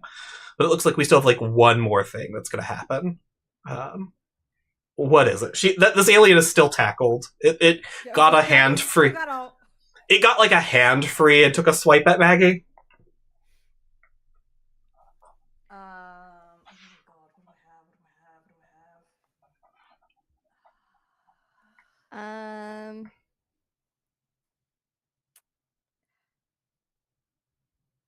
I want to take out my really heavy custom Stanley water bottle that is engraved with my name on it, and I want to throw it at Honey. Or Honey, are you grappled? I think that I've basically tackled them to the ground, right? And they're on the ground, and I sort of have them. Yeah, they got an arm free, and they're trying to push you off with it now, but they are still grappled on the ground with you. Perfect. I just didn't know if because Honey's stronger. I think I want to take this water bottle, and I want to clock Banshee upside the head with it. Yeah. Here's the question: do you want to give it to Honey to do it, just because I know Honey probably has the higher conquer roll than you? Yes. Or did you want to do this yourself? No, I want somebody else too, because I think, especially where I'm injured, I think I'm gonna toss it, distracting the creature still, and just go, yeah, no, your daughter, just like a flash in the pan, awful genetics, horrible personality, completely unlikable, like you. So I guess that now I know where she got it from. Yeah, and I think we see Maggie kick the water bottle across the ground, but is distracting the creature. It does not see it. And Honey picks it up, and in the vision, in the past, we're seeing Margaret pulls out this big wrench and just flings it to Hector. And Hector now just has a big fuck off wrench that is, also a water bottle. Okay. Yeah, go ahead and give me conquer. I'll let you also roll this one with advantage. Just gonna brain this alien. We're gonna brain this fucking alien. Okay, I rolled a 17. Perfect. On my advantage with a conquer that's a 20. Hell yeah. 17 is what we needed here. Yes.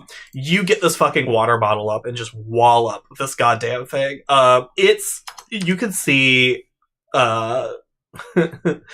Maggie looking into its eyes. I'm trying to remember 6 different character names, and I did this to myself. You're doing so good. You're doing so good. Maggie, you see looking into its eyes. It's like pupil, like one dilates, one gets really tiny. Like this fucking hurt.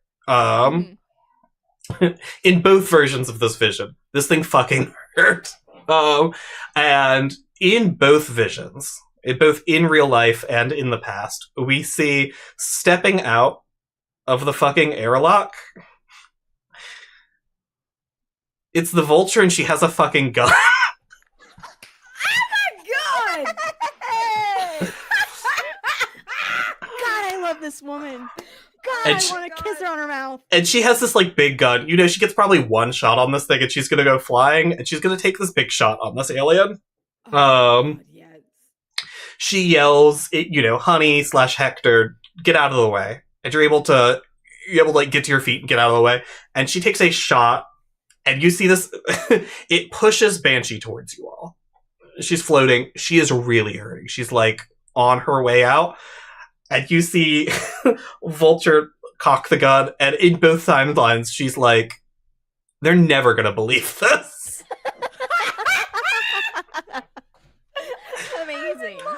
I'll say too, in the past, this is the same Vulture. She's not any younger in the past. I fucking love her so much. What is she? What You is know what? she? I don't care. I don't even. She's a goddess. She has my loyalty. My queen. She knows the way. Yeah. Banshee is still up. She is hurting. Okay. One more successful action, and we'll call this done. I have a lighter and a can of bug spray that I did not use. It is the thing we have been building towards, obviously. Yes. So- Also, have you used your make a material yet? No, I haven't. Would a nuclear material do anything? Yeah, to I this mean, thing? the way that ability is phrased is it hurts other world things, Fabulous. right? So let's roll me a craft roll real fast with advantage, and we'll see how we tie all 3 of these items together. Fabulous. Okay, that's a 14 craft. Mm-hmm. Yeah. Cool. It's a 14 craft. I'm gonna give this to you because I think this is fun. I'll have lowered the difficulty because you have these scary items. And you see Liam. Yeah, we see Liam pull out just a glowing green thing. It's just a nuke, and he pushes it against this big can of spray. Or no, he has a gun. He loads the nuke into the gun, and he aims at Banshee. And I think in real life we see Hector not Hector. We see Lucas with just an ominous glowing orb. We're never going to explain what this is because this is the final session. And he aims the bug spray behind it. And he fires, and it turns green as it goes. And you see Banshee screaming. There's no way the people at camp have not heard whatever this is. And Banshee is screaming and falls to the ground. And you see, it falls to the ground in your vision. In the past, you see she just sort of drifts away. Ooh. Just like a desiccated husk. And the Vulture's cocks the gun again.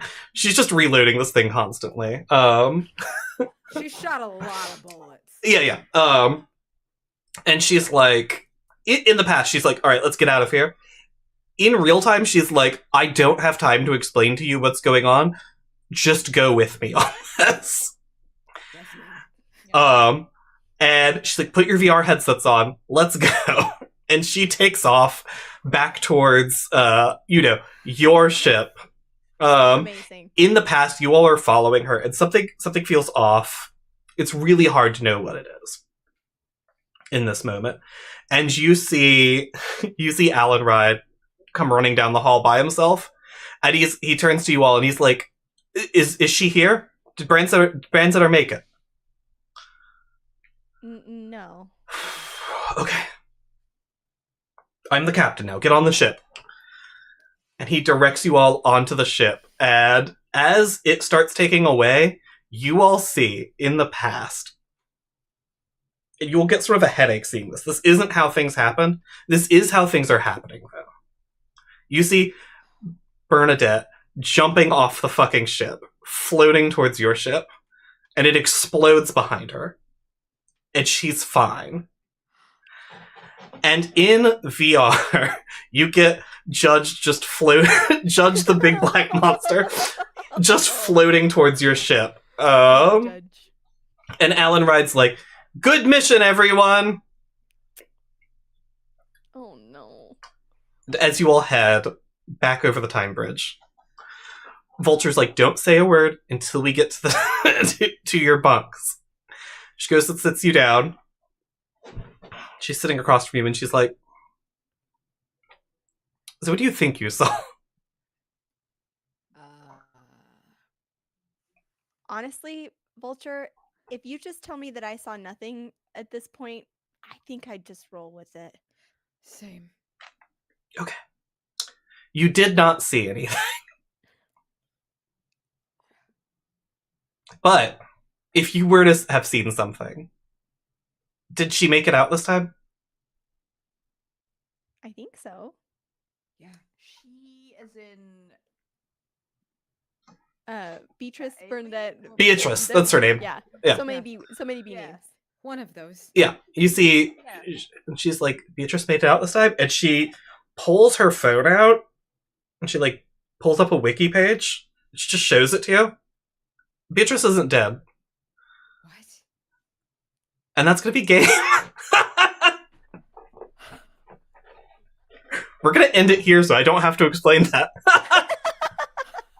Amazing. I love it. No notes. Amazing. That's Oh my God. sign of a good time. Sign of a good time. We That leave was it with Campfire questions. Scouts. Oh my god! I had Oh the my best God. time. That was amazing. I'm so sweaty. Every single one of my powers, y'all. I was just do. Yeah, early on I was like, hey, we would usually do, roses and, not roses and thorns, stars and wishes here. We don't need to have wishes for future sessions because those aren't happening. But let's talk a little bit about the game we played. Yeah. Absolutely. Yeah, that was a lot of fun. I had a ton of fun. That was so fun. My star is gonna just be loud and ridiculous for Keegan to like somehow pull it all together and still leave it bigger than we ever could have imagined. Holy shit, Keegan. Well done. Well fucking done for taking all of these weird things that we told you and making them into a cohesive narrative. I was always like, session 1 we were like, the Vulture has to be important. And then session 2, at the end, our wish was like, we really want more scenes with the Vulture. I was like, you're gonna get more scenes with the Vulture. Yes. A thing about me, I'll give you the Vulture. That's what you want? You got her. I just want that to be your bio for a week now. Just like on all the platforms. I'll give you the Vulture. Oh yeah. Please. Amazing. Oof. Yeah, I was worried after session 1 and 2, we like barely touched those badge abilities, and I was like, damn, those are some like, there's some good stuff in there.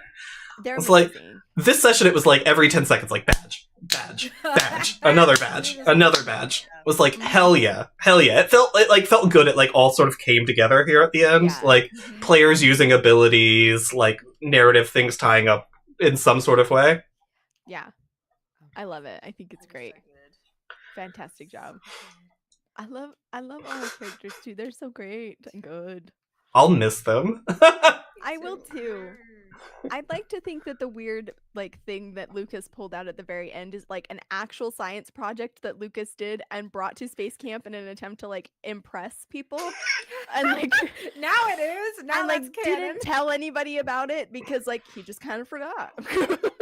He just kind of does that. He's like, oh wait, I have this. I have something. Yeah. That is canon now. Oh my I god. love it. Incredible. Yeah, you all were great to play with. This was so much It was fun. so fun. This was so So fun. fun. Oh my god. I love our little camper so much. I love our little camp so much. I know, I'm it's so good. So sad for Alan. Like So sad for Alan. sad. The whole thing. The whole thing is now that if she didn't die, is Alan a deeply sad old man? She's still alive. The memorial site, if we had more time, the memorial site doesn't exist anymore. She's probably at this camp somewhere. Alan's fundamentally a different person.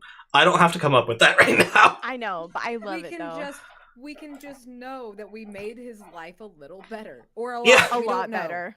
A lot I think better. this is bad. It was a lot better. Yeah. I feel like even like we're like 16, 17-year-old campers watching this full-on adult man relive his most traumatic experience and then know that he's been doing this for years. Right. Like that's like we are changed for the better, I think. Like so holy actually, shit. I think we're all better people for this. In that the banshee robs you of empathy, I think Alan returns it tenfold. Yes. He is the cosmic power that keeps everything in balance. check. Yeah.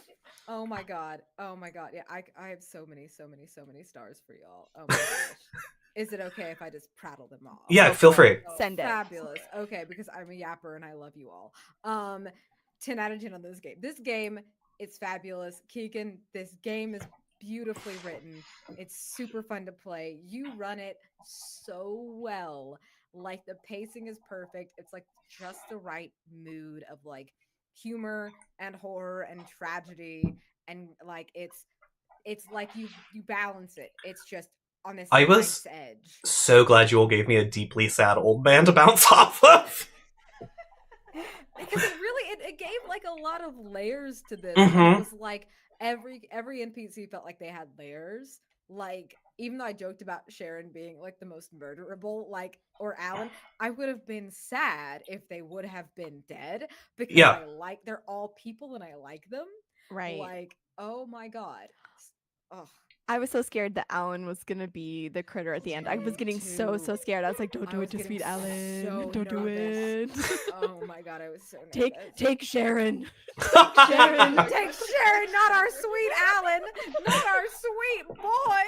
Yeah. Like, when I was writing out the final thing, I was like, taking Sharon would be almost too easy. Correct.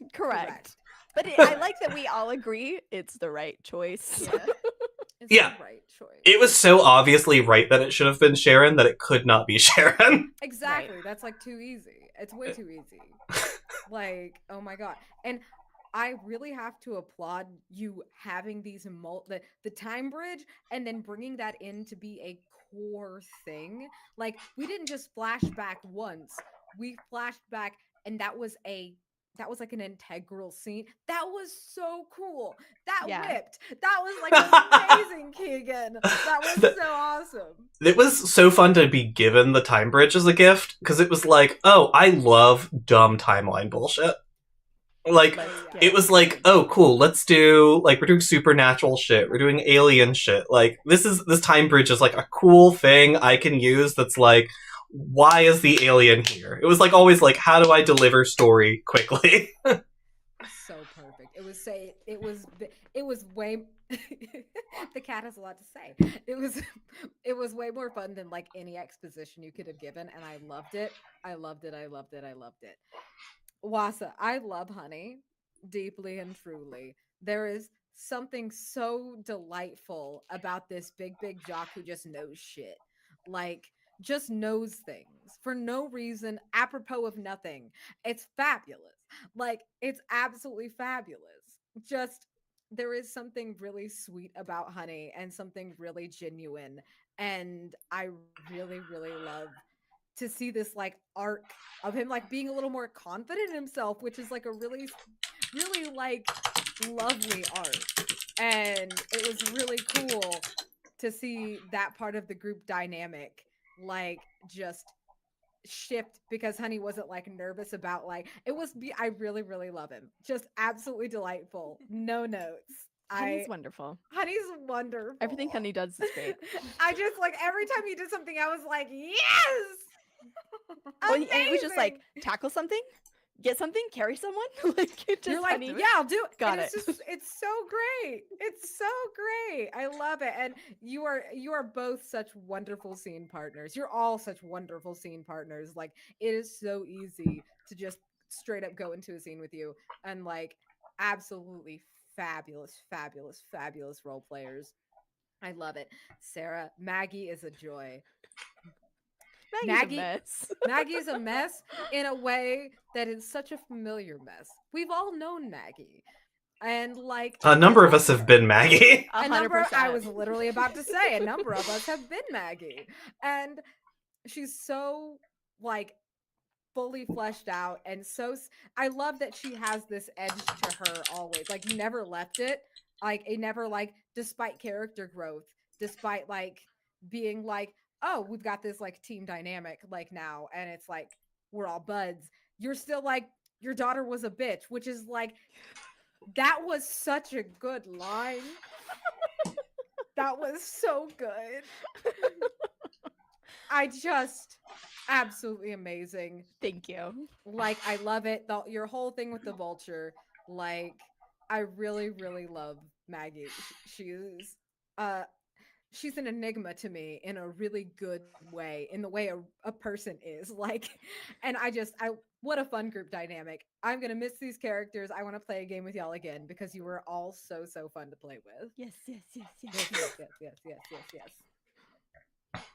My goodness. Hell yeah. Yeah, I want to say, Keegan, like, I need to echo everything that everyone has said, that this has been run brilliantly, and just when you, like, agree, like, yes, you can do this thing, it just has so much more depth and weight to, like, all of our actions, we, like, conscious, like, we are doing something. It could be silly, but the payout, we don't know when this payout is, but, like, it's gonna be beautiful kind of thing. And I loved everything run. I love the story of Alan. I love the vulture so fucking much. And just your ability to grab something like, you know, the Geiger counter, like getting set off by an alien. And just like... That was such a good detail to give me. Sorry, stat. An extra star, Wasa, for that. That was so cool. Incredible use of that. It gave me such an ability, because, like, a Geiger counter going off is just a scary sound. It's just the scariest sound in the world. Mm-hmm. Right. Oh, thank you. I just, like, loved how you just ran with it, and then it just became part of the horror of, like, you know, you're seeing this thing, and the Geiger counter goes off, and it was so terrifying being in, like, the 4D world. That was very Ender's gamey, and then, like, the Geiger counter is, like, popping off. You see the shadow, you take off the VR, and she's in the room. I was like, so scary. So good. It was such a good scene. It was such a good ending. And just everything is phenom. And Sarah, Maggie, bananas. Absolutely bananas. Like, a lot of the scenes where I was like, honey's like, I can get along with her. Like, you know, we have a lot in common. We watch the same movies. And then she just starts talking about these things that are, like, definitely not, like, you know, what honey is like, oh, dang. Like, yeah, let's tie the vulture up. Yeah. Let's kidnap an adult. I was so scared about that. I was like, I will go with whatever you all throw at me. If we want to tie up an adult and into the game after this night phase, I'm happy to do it. If I have to throw away this fucking plan I have to introduce the past weird versions of yourself in the final scene, I'm gonna be so pissed. Don't do it, Sarah. That's why I was like, no, we can do it, but no, 100%, 100%. I think go for it. In Honey's mind, Honey was like, I don't know if I can actually take on the vulture, because I also am afraid of the vulture and her abilities, because she also has a gun. Correct. It was very good. It was very good. It was very good. I love Maggie. I love the depth of Maggie. I love Maggie's actions. I love everything that Maggie says, because it's always like, I will be the last person that says something, and I will be like the period at the end of this conversation. I was like, yes, forever. As well as that relationship between, like, Vulture and Maggie. Mm-hmm. Love that so much. Love the game recognizes game. Right. It was so good. I was so stressed for Maggie. It was wonderful. This sucks. Like, for Maggie, I was like, I love this as a player watching this. Oh, for sure. Like, this would suck as a teenager. Oh, 100%. You're just like, you know everything about everything, and you're like, you're rocking it. You've like figured it out, and all of a sudden there's an adult that like doesn't buy in, like, Mhm. what do you do? You're powerless. Like, there's nothing you can do. Like, it's just like, well, fuck. And I loved how Keegan played that too. Like, no, I care about you. Like, No, we're gonna have this out. Friendship bracelets.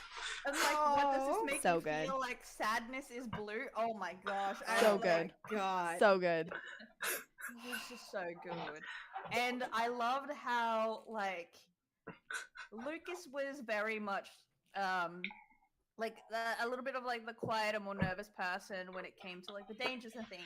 And then like episode 3, Lucas has a gun. Kind of effectively is what happened. Lucas is the scared little kid who shows up with a bottle rocket and one-shots an alien.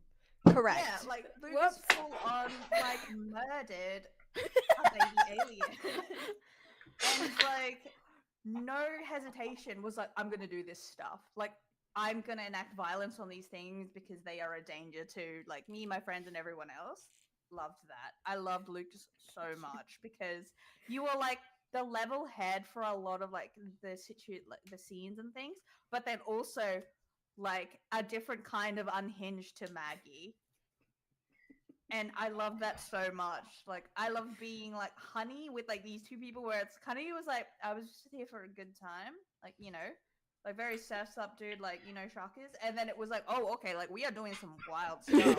Honey was the actual level head. Mhm. Oh yeah. Yeah, I expected it to be Lucas session 1, and by the end of the game, it was not Lucas. Uh-uh. I loved that. I loved the stories that we all had and like how different we turned out like at the end for like as characters and as roles. It was so good. I agree. I loved it. Yeah, we could talk about this forever, but this was true. just so good. Correct. I had a good time. Yeah. Yeah. I came into the session like, I'm gonna do this like weird past future, like the things you're doing in this big flight are the things that were happening. Like it was like, cool, we're gonna do that, and we'll just figure it out from there. Correct. Correct. Yeah, that felt great. Oh my gosh. Good. God, it feels so weird now to be like, okay, let's sign off, but okay, let's sign off. Does anyone have anything they want to plug before we go? I don't think so. I think we're good. We'll probably be back playing a different game with the same crew, though. Oh, yeah. So Hell yeah. I was gonna announce that at the end. You got me though. I'm Yeah. too excited. I can't wait for you. Yeah. You forget. This week we have His Majesty the Worm. I'll be playing on this channel tomorrow and Sunday from like 1 p.m. Eastern time-ish. Should be fun. And then I'm talking to Phil Time while I look for the date. Oh, right, it's on 9/11. On September 11th, you'll be able to find me and Sarah back here. Again, we'll be playing Blister Kingdom, which is another one of my games. Alongside Tony, I think it's the first time in almost a year me, Sarah, and Tony have all been on a screen simultaneously. Which feels wild now that I say it out loud. But it should be a good time. And then this crew will be back eventually. We haven't figured out when. This crew will hopefully be back eventually playing Blister City, which is another one of my games. I'll be back GMing again. So look forward to that if you've made it this far. But I think that's it. I think that's everything. So we're going to wave and say goodbye.